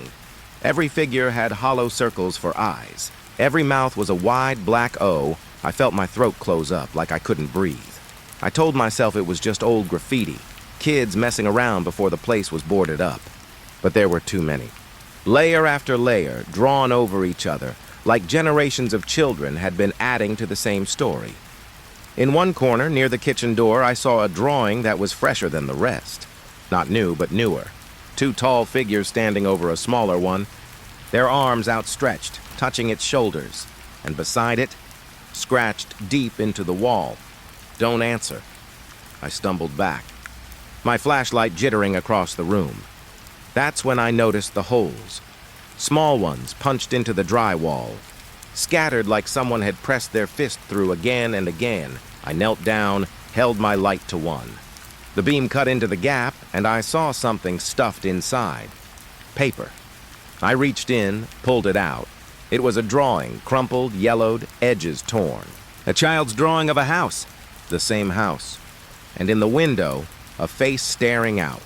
The face was nothing but 2 black circles and a screaming mouth. I don't know how long I stood there holding it, but suddenly I realized the silence had shifted. The house wasn't empty. Not really. There was a sound, faint, threaded through the stillness. Scratching. Not old, not faded. Fresh. Alive. From inside the walls, my pulse hammered in my ears. I pressed my hand against the drywall, half expecting it to push back. The scratching stopped. I told myself to leave. Just turn, walk out, lock the chain, and never come back. But I couldn't move. It was like the house had its grip on me. I forced my legs to carry me down the hallway. Past more drawings, past more gouges in the plaster. Each one seemed to pulse in my flashlight beam, as if the walls themselves were breathing. At the end of the hall, I found another hole. Bigger this time. I raised my light, leaned close, and for the briefest moment I thought I saw an eye staring back. Round, wide, dark. I dropped the flashlight. The beam spun wild across the floor, catching the edges of the scratches, the empty circles of the drawn faces before it settled. When I picked it up again, the hole was empty, just plaster and shadow, but I couldn't shake the feeling that something had pulled back, something that had been watching me all along. I left the house shaking, stumbling over my own boots. I didn't look back until I was in the car, engine running, headlights cutting across the overgrown yard. The boarded windows stared back at me like blind eyes, and as I pulled away, I thought I saw movement through the cracks. A shadow, small, thin, like a child standing in the hall, scratching at the walls, waiting for me to return. I didn't tell anyone about what I found in the walls. Not at first. I couldn't. Every time I tried to explain, the words got stuck somewhere between my throat and my chest. Because how do you tell someone you stood in a rotting house and listened to it breathe? How do you explain that you saw eyes peering through the plaster? No one believes you when you start with things like that. So I went back to work. I sat in the same chair, put on the same headset, answered the same emergency lines like nothing had changed. But everything had changed. The calls from that address kept coming. More frequent now. Each time the house was locked and empty. And each time the voices on the line were sharper, closer, like they weren't speaking through the phone anymore, but right into my ear. One night, after another false alarm, I stayed late. I pulled the logs for every call that had come from 2249 Ash Pine. The printout stretched across my desk. Page after page of timestamps, case numbers, incident reports. The first call had come in years before I even started working there, and every one of them had the same note attached. Caller did not respond. Address unoccupied. I scrolled down further, watching the numbers blur together, until one small detail froze me. The caller ID normally, the system just showed private or unavailable. But on one line, the software had managed to pull something. It was a name. My stomach flipped as I read it. Eli Carter. I don't know why, but the name hit me harder than anything else I'd seen. It wasn't just random letters on a screen. It felt familiar, like I'd heard it whispered before. I wrote it down on a sticky note, slid it under my keyboard. And for the rest of the shift, I couldn't stop staring at it. The next day, I couldn't let it go. I searched every database I had access to. Police reports, missing persons files, old census records. Hours later, I found it. Eli Carter, age 7. Deceased. The words on the record blurred as I read them. The boy had lived at 2249 Ash Pine with his mother. His father wasn't listed. The file didn't say much else, just domestic disturbance and accidental death. Accidental, I've seen that word enough times to know it doesn't always mean what it says. I sat there staring at the little boy's name. My chest heavy. That was the number calling us. That was the voice I'd been hearing, faint and desperate, breaking through the static. not a prank, not a crossed line, not interference, a child. Dead for more than 20 years, calling for help. I couldn't shake the thought. I couldn't file it away like the others. That night, lying in bed, I kept hearing it in my head. A boy's voice, small, weak, asking me why I hadn't come sooner. The worst part? Deep down I almost recognized it. Like I'd heard him before. Like some part of me already knew him. The next evening, after another call, I broke protocol. I pulled up the audio recordings we archive for quality checks. I shouldn't have. Dispatchers aren't supposed to dig into their own cases, but I needed to know. I played the first one. Static. Nothing unusual. The second. Same. But the third, it wasn't silence, it was faint, almost buried, but there. A child's breathing, slow, uneven, then a whisper. "Help me." I stopped the recording, heart pounding. My throat was dry. I replayed it 3 more times, thinking maybe I was imagining it, but it was there each time. That same small voice. I skipped further ahead, scanning through the dozens of other calls. Most were just noise, but in one I heard crying. In another, faint scratching, like nails dragging across the receiver. By the last one, my hands were shaking so badly I could barely keep the mouse steady. The final call ended with words. "Clear this time. Don't leave me here." I slammed the computer shut, gasping for air. It wasn't just in my head. The recordings proved it. The system captured him. Eli Carter was calling us, and I was the one answering. The next day, I drove back to Ash Pine. I told myself it was for closure, but that was a lie. I was chasing something I couldn't explain, couldn't control. The house loomed the same way it had before, sagging into itself, windows blank and blind. But now it felt personal. Now I had a name to put to the shadow I thought I saw in the hall. I walked up to the porch, the boards groaning under my weight. My hands shook as I touched the chain on the door. For a long time, I just stood there, staring at it, telling myself not to go inside. But then, my phone buzzed. A call, unknown number. My heart nearly stopped when I saw the caller ID Eli Carter.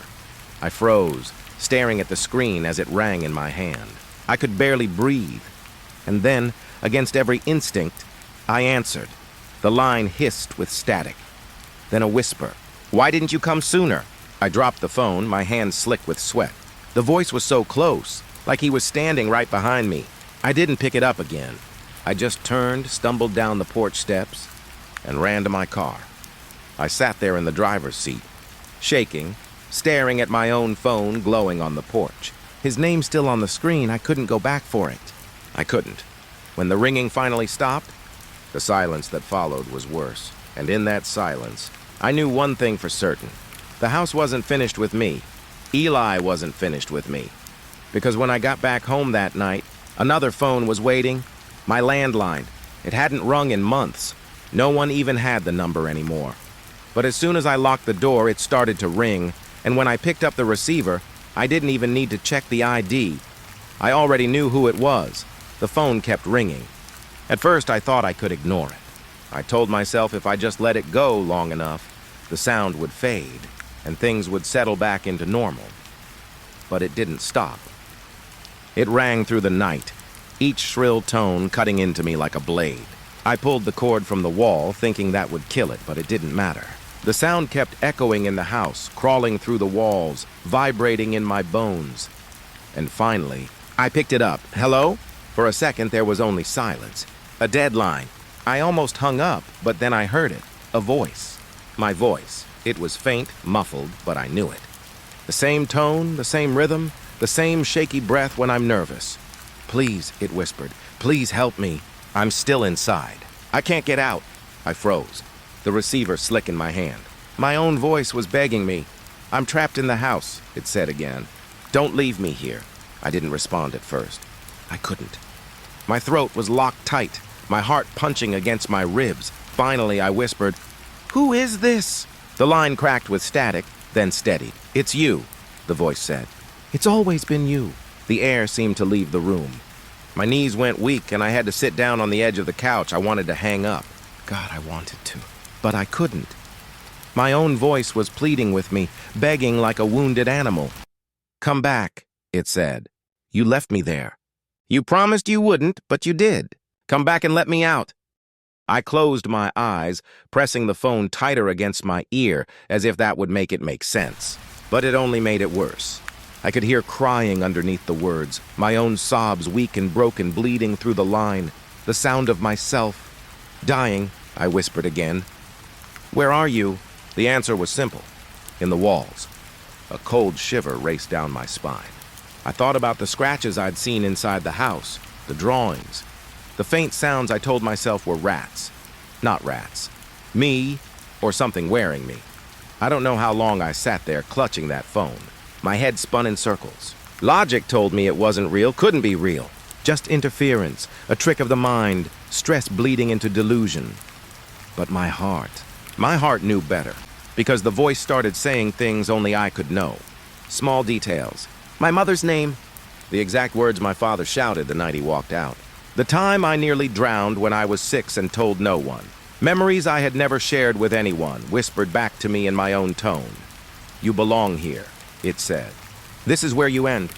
Don't fight it. I slammed the phone down, heart racing. My body trembled like I'd just run for miles.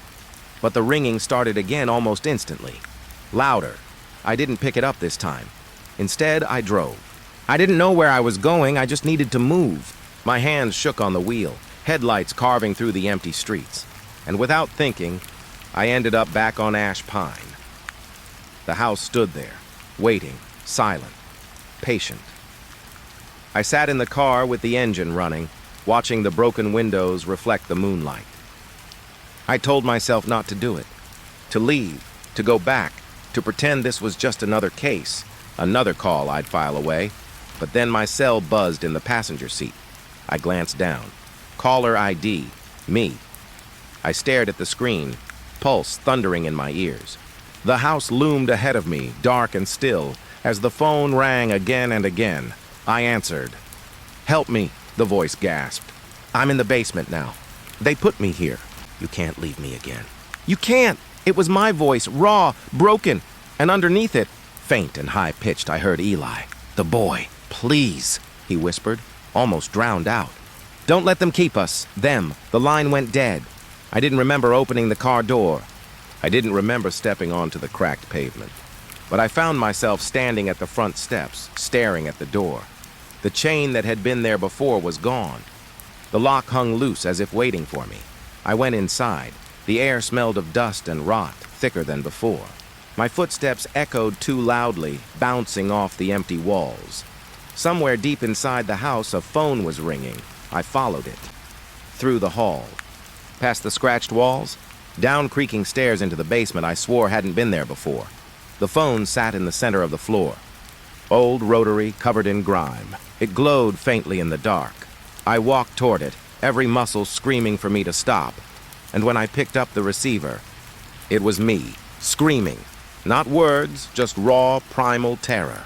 My voice, shredding itself against my throat, howling like I was being torn apart, and beneath it, Eli's laughter. I dropped the phone, stumbling back, my chest heaving, but the sound didn't stop. The voice kept coming. Not from the phone anymore, but from the walls. From above me. From inside me, I covered my ears, but it was already there, bleeding into my head, my own voice, begging, don't leave me here. The last thing I remember before blacking out was the phone, glowing brighter, the cord snaking across the floor like it was alive. When I woke up, I was in my car, parked on the side of Ash Pine. The house was gone, just an empty lot, weeds breaking through the soil, a few charred beams scattered like bones. I don't know how long I sat there, staring at it. But when I finally looked down at the seat beside me, my phone was waiting, and on the screen was a single voicemail. I pressed play. It was me, my own voice. Ragged, desperate, whispering through static. I'm still here. I'm still inside. Please, don't let them keep me. Some assignments feel like punishment, even when no one says so. For me, that place was the cemetery. Our town wasn't big, and most nights passed quiet. We didn't deal with much. Petty theft, bar fights, the occasional drunk asleep on a bench. But every now and then the sergeant would put me on cemetery watch. Officially, it was because of reports of kids sneaking in at night, knocking over headstones or drinking near the mausoleums. But it always felt like more than that, like the shift no one wanted to take. The shift passed down the chain until it landed on the rookie or the unlucky. That night was mine. I parked the cruiser just outside the black iron gates, engine ticking as it cooled. The headlights washed over the stone markers, casting long shadows that bent and stretched like reaching hands. The cemetery spread wide, larger than you'd expect for a town our size. Generations of families tucked into the ground, their names carved into slabs of granite that outlasted their bloodlines. The air there always felt heavier. Not just colder, though it was that too, but thick, like trying to breathe through wet cloth. I stepped out of the car, flashlight in hand, and let the quiet sink in. No traffic on the road, no crickets chirping. Even the wind seemed to avoid this place. I told myself it was just another patrol, same as checking the doors on Main Street after dark. Same as driving down the back roads to make sure no one had crashed into a ditch. Nothing special. But deep down, I didn't believe that. There's something about standing in a graveyard at night that reminds you how small you really are, how temporary. I tried not to look at the names on the stones as I walked past, but my eyes kept catching them anyway. Some old, worn, nearly smooth. Some fresh, the dirt still darker around them. Whole families buried together. Children who hadn't made it past their first birthdays. Veterans with flags by their markers, the cloth snapping faintly in the breeze I couldn't feel. I kept moving. My boots crunched on gravel as I followed the narrow path between rows of graves. The beam of my flashlight cut across stone angels, iron fences, and a marble lamb resting on a child's grave. The light shook a little in my hand, though I told myself it was just the cold. Half an hour passed like that. Slow, steady steps. No sign of anyone alive. No beer cans, no cigarette butts, no laughter echoing from behind the crypts. Just me, surrounded by silence, with the weight of the dead pressing down. Still, I couldn't shake the feeling that I wasn't alone. It wasn't the kind of paranoia you get when you're jumpy, hearing things in every shadow. No. This was calmer, colder, like being watched by something patient, something that didn't need to hide. At one point I stopped and turned, sweeping the light behind me. Nothing but the gates glinting faintly in the distance. The road beyond them was empty. Still, the hairs on my arms stood straight. I radioed in just to break the silence. Unit 12, checking in. Nothing to report, static crackled back, then dispatch answered, calm and bored. Copy 12. Keep us updated. I clipped the radio back to my belt, but my voice had sounded too tight, too thin. Like I was trying to convince myself, I kept walking deeper. The cemetery sloped downward toward the center, where the oldest graves sat. Some were just slabs leaning crooked in the dirt. Others were cracked in half, names long since washed away by time. The ground there felt softer, less solid under my boots, and that's when I heard it, not loud. Just a faint sound behind me, like gravel shifting under a step.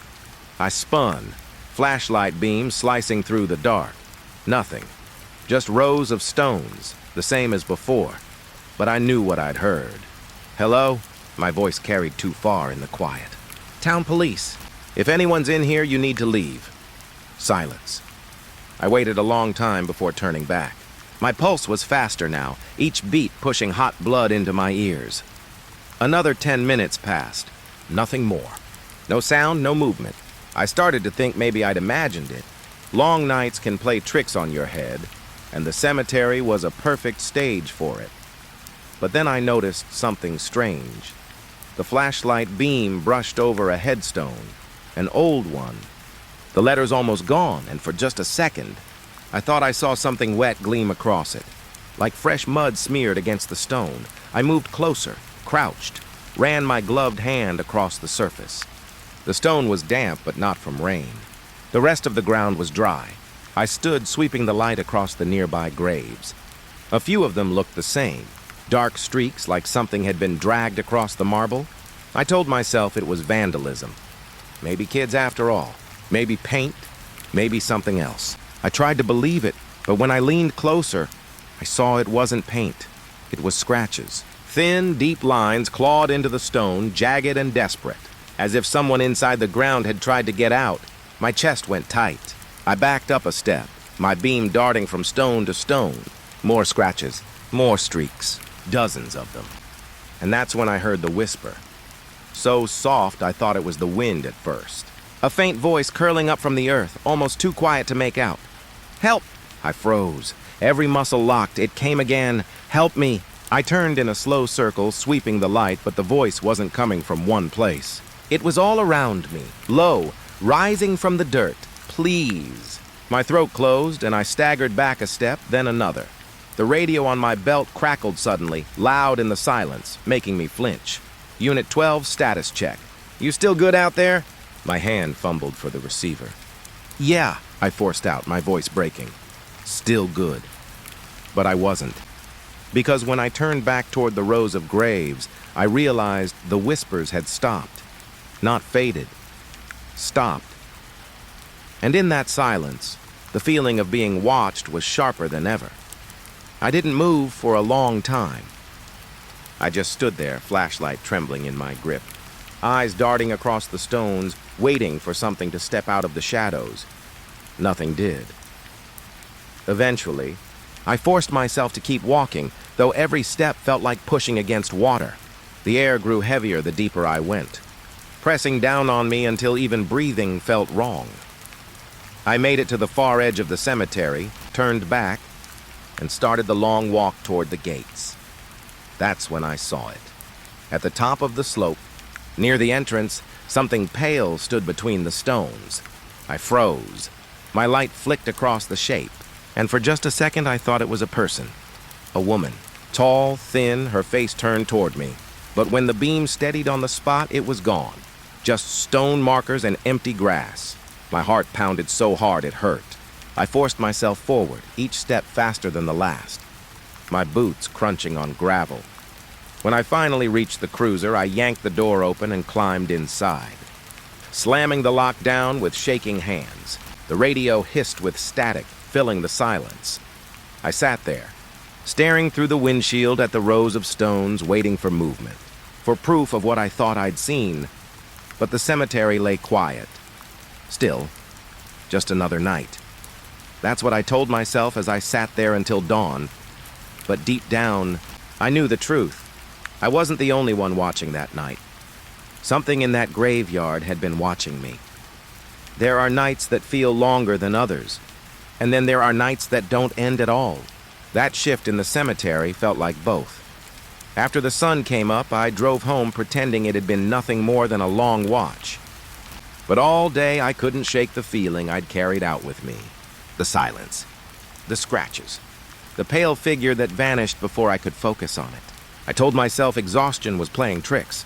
I tried to convince myself I'd imagined it, like smoke that disappears once you turn on the light. But when the sergeant gave me the assignment again the following week, my stomach dropped. Cemetery watch. "You handled it fine last time, right?" he said, eyes barely glancing up from his paperwork. I wanted to say no. Wanted to ask why it always fell on me. But the words caught in my throat, and all I did was nod. That night, the air felt heavier the moment I pulled up. It was colder, too, though the radio said the temperature hadn't dropped. I parked just outside the gate again, headlights cutting across the stones. I left them on longer than usual this time, pretending it was to check the path. In truth, I didn't want to sit in the dark. Eventually, I had to turn them off. When I stepped out, the silence hit me just like before. Not ordinary silence. This was the kind that pressed against your ears, like the world itself was holding its breath. I walked the same path as last time, gravel crunching under my boots. But my eyes kept drifting to the stones, to the scratches I'd seen before. I told myself I'd go back and check in daylight, maybe bring someone else, prove to myself they were just cracks, just weather damage. But the truth was I didn't want to see them again. Not in the dark. Hours passed. Midnight came and went. Nothing stirred. I almost convinced myself it would be an uneventful shift. Maybe the last time had been some cruel trick of fatigue and imagination. That's when I saw the light. It was faint at first, a soft glow flickering between the stones near the slope in the center of the cemetery. My first thought was a flashlight, kids sneaking in after all. Relief actually hit me for a moment because that would mean something normal, something real. I quickened my pace, boots crunching louder, my own flashlight beam swinging ahead of me. The glow bobbed and swayed, moving slowly between the rows of graves. But as I drew closer, my stomach turned cold. It wasn't a flashlight. The glow was warm, orange-yellow, and it moved like flame, like a lantern being carried in a steady hand. The figure holding it was hard to make out at first, just a shadow against the deeper dark. But the way it walked, it wasn't casual, and it wasn't hurried. Each step was measured, deliberate, as though the person knew exactly where they were going. I called out before I could stop myself. "Police! You need to leave the property." The figure didn't stop, didn't even flinch, just kept walking, the lantern swaying gently, casting long shadows across the graves. I felt something tighten in my chest. I called out again, louder this time. "Police! Identify yourself." The figure reached the end of one row, turned, and started down the next. The lantern swung, light spilling over stones and into the grass, making everything look older, sharper. I started after them, my flashlight beam bouncing. But no matter how much ground I covered, I couldn't seem to get closer. The lantern always stayed about the same distance ahead, moving in that same slow rhythm. It was then I noticed something that made my blood run cold. The lantern wasn't lighting up the figure carrying it. The glow spilled over the graves, the path, even the tips of grass. But the person holding it stayed in shadow. I couldn't see their face, couldn't see their hands, just the dark outline of someone walking. I stopped dead in my tracks, the words freezing in my throat. The lantern slowed. The figure turned slightly, like they'd finally noticed me, and for the briefest second, I thought I saw something, an impression of a face in the dark. Not features, not skin, just hollowness, where a face should be. My body screamed at me to run, but I couldn't move.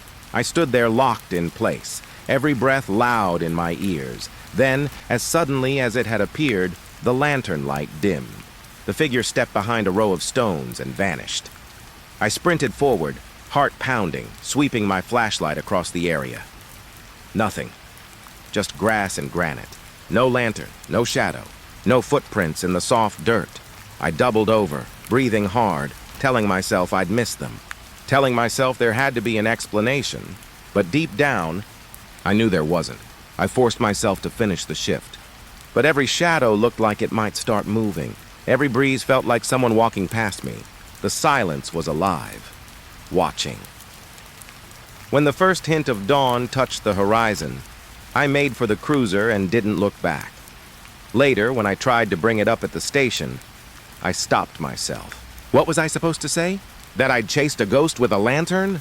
That the dark itself had carried a light? No one would believe me. Worse, they might believe just enough to laugh, so I kept quiet. But that night never left me. The rhythm of those footsteps, the way the lantern moved steady and sure, the hollowness where a face should be, and the feeling, the undeniable feeling, that it hadn't been walking blindly through the graves. It had been looking for someone. And the longer I thought about it, the more certain I became that someone was me. I've driven Route 9 more times than I can count.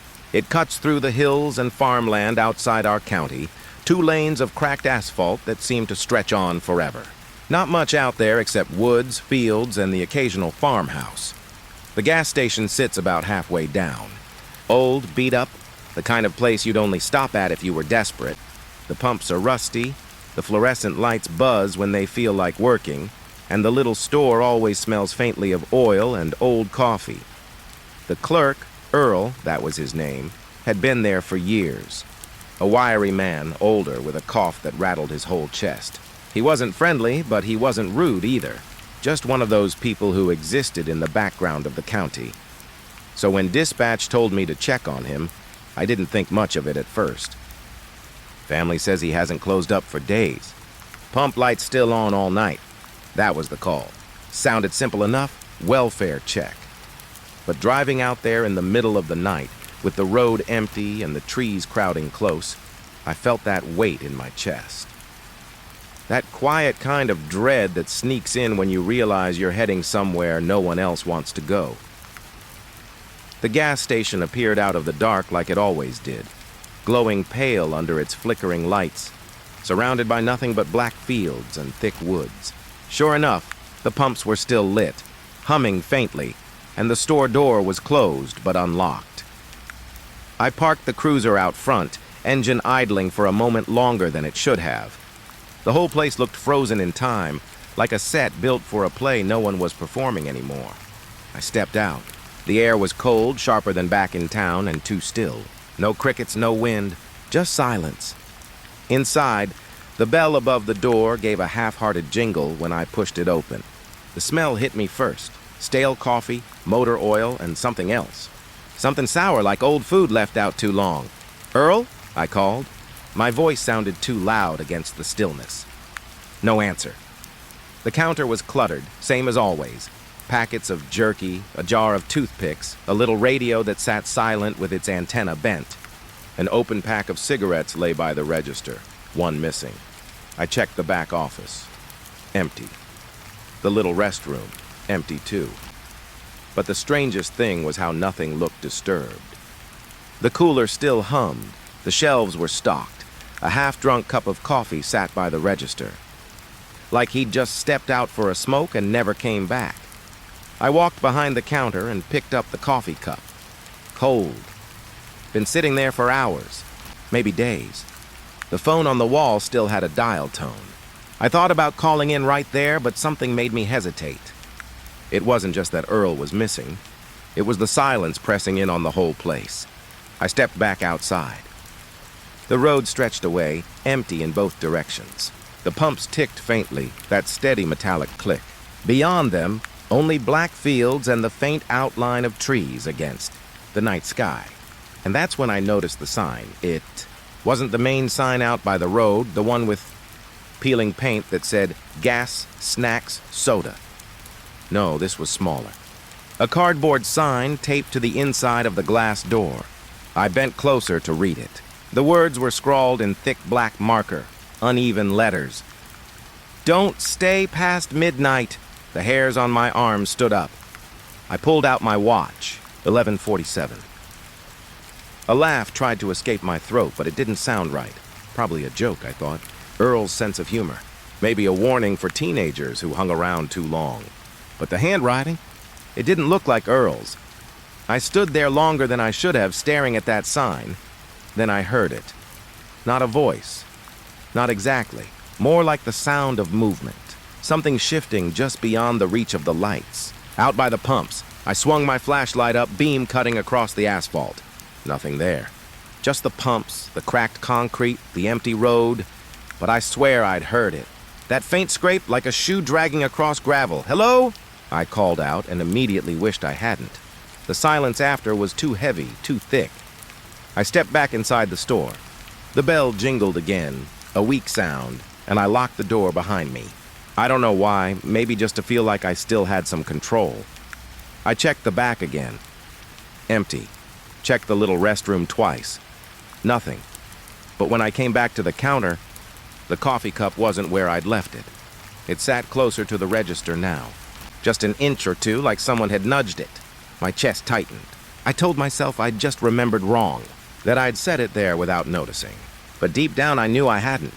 I grabbed the phone on the wall and started to call dispatch. My finger hovered over the first number when the line went dead. The hum of the dial tone cut off mid-breath. The silence that followed was so complete. It felt like the building itself was holding still. That's when the lights flickered. Once, twice. The whole store plunged into darkness for half a heartbeat before buzzing back to life. I stood frozen. Listening, no footsteps, no voice. Just that humming silence, like the air itself was waiting. I checked my watch again. 11:59. The cardboard sign flashed in my mind. "Don't stay past midnight." I don't know why, but my gut screamed at me to leave. To get in the cruiser, drive back to town, and never look back. Instead, I waited. I told myself I needed to see. Needed to know if Earl was out there, if someone was playing a trick. The seconds ticked by. Slow and heavy. Then midnight came, and the gas station changed. Not in some dramatic way. No walls shaking, no glass breaking. Just different. The lights buzzed softer, like they were straining to hold on. The air felt thicker, harder to breathe, and the silence. It wasn't empty anymore. It was full of something that wanted me there. I don't remember leaving. One second I was at the counter, staring at that dead phone. The next, I was in my cruiser, headlights cutting across the fields as I sped back down Route 9. I didn't call it in right away. Couldn't. My throat felt locked shut, and my hands wouldn't stop shaking. When I finally did report, I kept it simple. Clerk missing. Store unattended. Needs follow-up. That was it. No mention of the sign. No mention of the sound outside. And definitely no mention of how midnight felt inside that station. But I can't stop thinking about it. The pumps still glow out there every night. The shelves still stocked. The road still empty. And somewhere between the shadows and the silence, something is waiting, and it does not want anyone there past midnight. The first time I drove into that town, I thought I was dreaming. It didn't feel like a place you could just stumble into by accident. The gas station had been strange enough, but I couldn't let it go. Earl was gone, the sign about midnight was still in my head, and yet nobody seemed too eager to push for answers. Dispatch just filed it away as unresolved and moved on, but I couldn't. So a week later, I went back. Not on the clock. Not with backup. Just me, my car, and the road. I told myself I just wanted to look around, see if Earl had come back. Maybe I'd find a note. Or maybe I'd see him sitting behind the counter like nothing had happened. But what I found was worse. Past the gas station, Route 9 winds into a small town most folks don't even remember. It doesn't show up on the newer maps, and I'd never had a reason to go there before. Just a few streets, a diner, a church, maybe 24 houses. When I pulled in, everything looked normal, too normal. The diner still had its neon sign glowing, open, but the door was locked tight. Through the glass, I could see menus spread out on the counter, stools lined up, ketchup bottles sitting neatly at every booth. But no people, no cooks, no waitress, no customers. I knocked on the glass just to hear the sound of something, but it echoed back at me too loud. My reflection stared back with wide eyes I didn't recognize. I crossed the street and tried the hardware store. Locked. Inside, the lights were still on. Rows of tools, racks of nails, a cash register with the drawer half open, like someone had been in the middle of making change and then just stopped. Every building was the same. The barber shop with scissors still laid out on the counter. The post office with envelopes stacked behind the desk. Even the church, candles half burned on the altar, hymn books open on the pews, all of it lit, all of it ready, but empty. It felt less like people had left and more like they'd been erased. I told myself it had to be some kind of evacuation, though no one had said a word about it on the radio. No storms, no chemical spills, nothing. Still, I kept driving slowly through the streets, every house I passed glowing faintly with its lights still on. Curtains drawn tight, doors locked. I stopped at one of them. A little white house with peeling paint and a tricycle lying in the yard. The porch light glowed like someone had just stepped out for groceries. I knocked. No answer. I knocked harder, calling out, "Sheriff's Department!" Silence. I tried the doorknob. Locked. I even circled around back, but every window was shut, curtains pulled. I pressed my face against one, cupped my hands against the glare. The kitchen looked perfect. Too perfect. A loaf of bread on the counter, a glass of milk half full beside the sink. The kind of thing you'd leave for just a second, intending to come right back. But no one ever had. I backed away, heart thudding, throat dry. It was the same everywhere. House after house, lights burning, curtains drawn, cars in driveways, but not a single person. No barking dogs, no voices, no motion. Just that silence pressing in, thick as fog. I kept driving until I reached the center of town. There was a clock tower above the old town hall. The hands were stuck at 12 I couldn't tell if it was noon or midnight, but the way the sky looked, flat, gray, unmoving, I guessed it didn't matter. I parked in the middle of Main Street and killed the engine. The sound of it fading left me with nothing but the faint hum of electric lights. and the blood rushing in my ears, I opened the door and stepped out. The air smelled strange. Not rotten, not exactly, just stale. Like a house that's been shut up too long. My boots echoed on the pavement as I walked. The echo felt wrong, like it was too sharp, too alone. I tried door after door, pharmacy, laundromat, bank. All locked, all glowing inside like time had just stopped. And then I noticed something else. No clocks worked. Everyone I saw, on a wall, on a microwave, on a cash register, stuck at 12x or...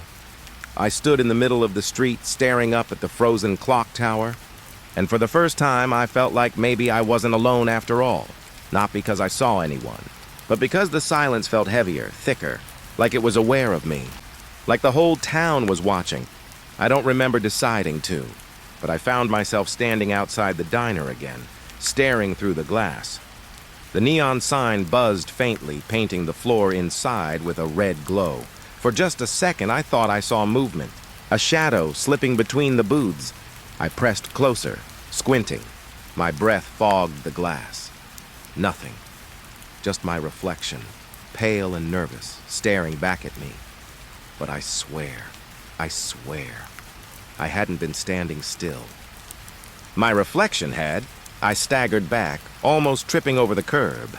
My chest hurt with every breath, but I forced myself to keep moving, keep checking, keep proving to myself that there had to be an explanation. But there wasn't. The gas station had been one thing. An old clerk gone missing, a weird sign, a night of silence. You could almost explain that away. But this? A whole town frozen in time, lights still burning, food left half-eaten, clocks stuck at midnight? There was no explaining that. I don't know how long I wandered those streets. Maybe minutes, maybe hours. My watch had stopped at 12 hours too, so I had no way to tell. At some point, I realized the cruiser was the only thing left with any sound. The faint tick of the engine cooling, the radio humming with static. It felt like the only real object in a world made of wax. I wanted to leave. Every nerve in my body screamed at me to get out, to drive until the road ended, to forget I'd ever seen this place. But when I slid back into the driver's seat and turned the key, nothing happened. The engine didn't even try. The lights on the dash glowed faintly, then died. I turned the key again. Nothing. My throat went dry. I sat there in the dead cruiser, staring down the silent streets of that frozen town. And for the first time, I realized what real isolation feels like. Not just being alone, but being outside of everything. I don't know what made me look up just then, but I did. And every house I could see, every window, had curtains drawn tight. Except one. Half a block down, a single upstairs window glowed faintly with yellow light. The curtain was pulled aside just enough for someone to stand there and watch me. I couldn't see a face, just the outline. Still unmoving, but I knew it was there. I knew it was watching. I blinked once, twice. And when my eyes focused again, the curtain was closed, the light went out, and the silence was complete. When I saw that curtain move in the upstairs window, I thought for sure I was losing my mind. After hours of walking those streets alone, after every house, every store, every building standing empty and silent, I had almost convinced myself that nothing human could still be here. But someone had been watching me. I left the cruiser and walked toward that house. Every step heavy, like the street itself, was holding me down.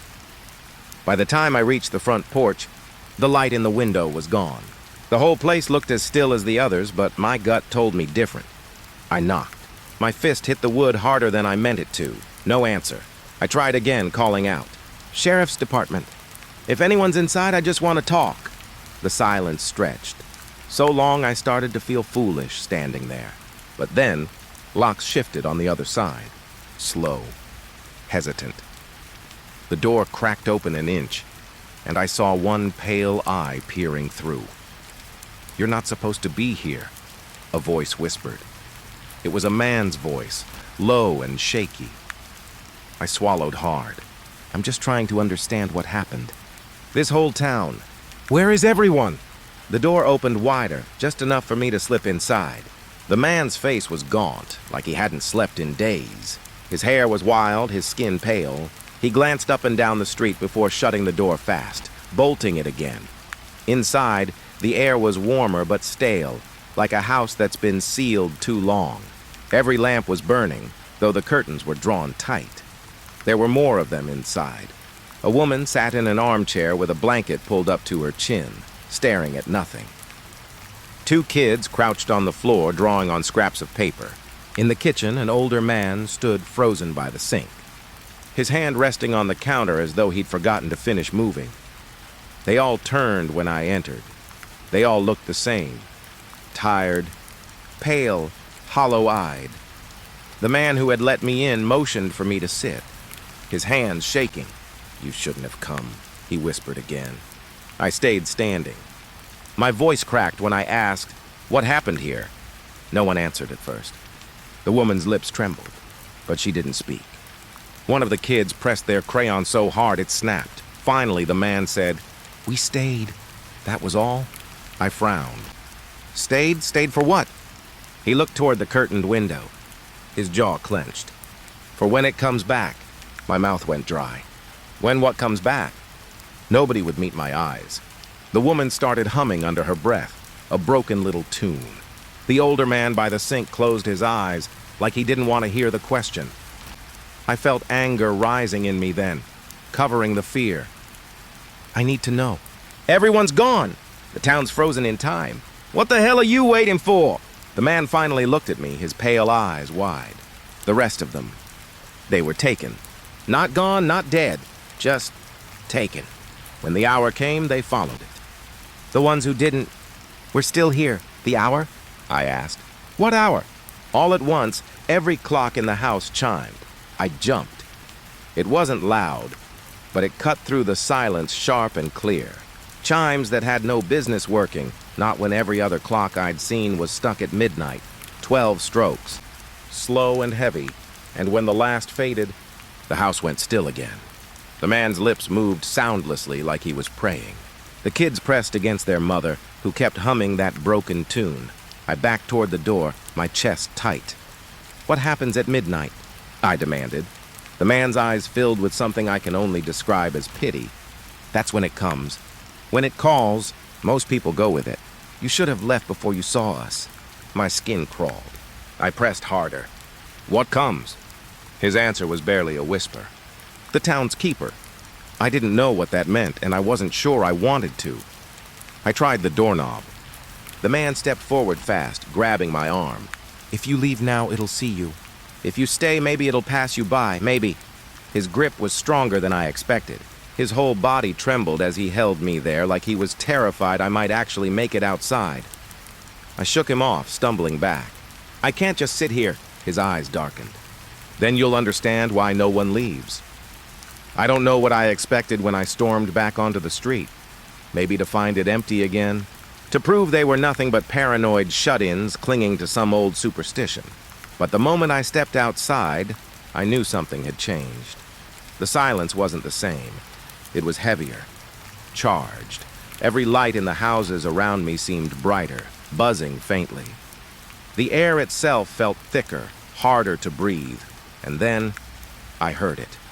Not footsteps, not a voice. Something deeper, like a pulse, a low, steady rhythm echoing through the streets. Thud, thud, thud. I froze. My head whipped left and right, trying to pin down the source, but it came from everywhere at once. The pavement beneath my boots almost seemed to vibrate with it. The street stretched out, long and empty, lined with glowing houses that should have comforted me. But each one felt like a hollow shell, like the light itself was holding its breath. I wanted to run, but my body wouldn't obey. My chest rose and fell fast, my throat burning for air. And then, for the first time since entering the town, I saw movement down the street just past the diner. A figure walked, slow, steady. I blinked hard. It wasn't right. Too tall. Too thin. Its shape bent at strange angles as it moved, like it didn't quite understand how a body was supposed to work.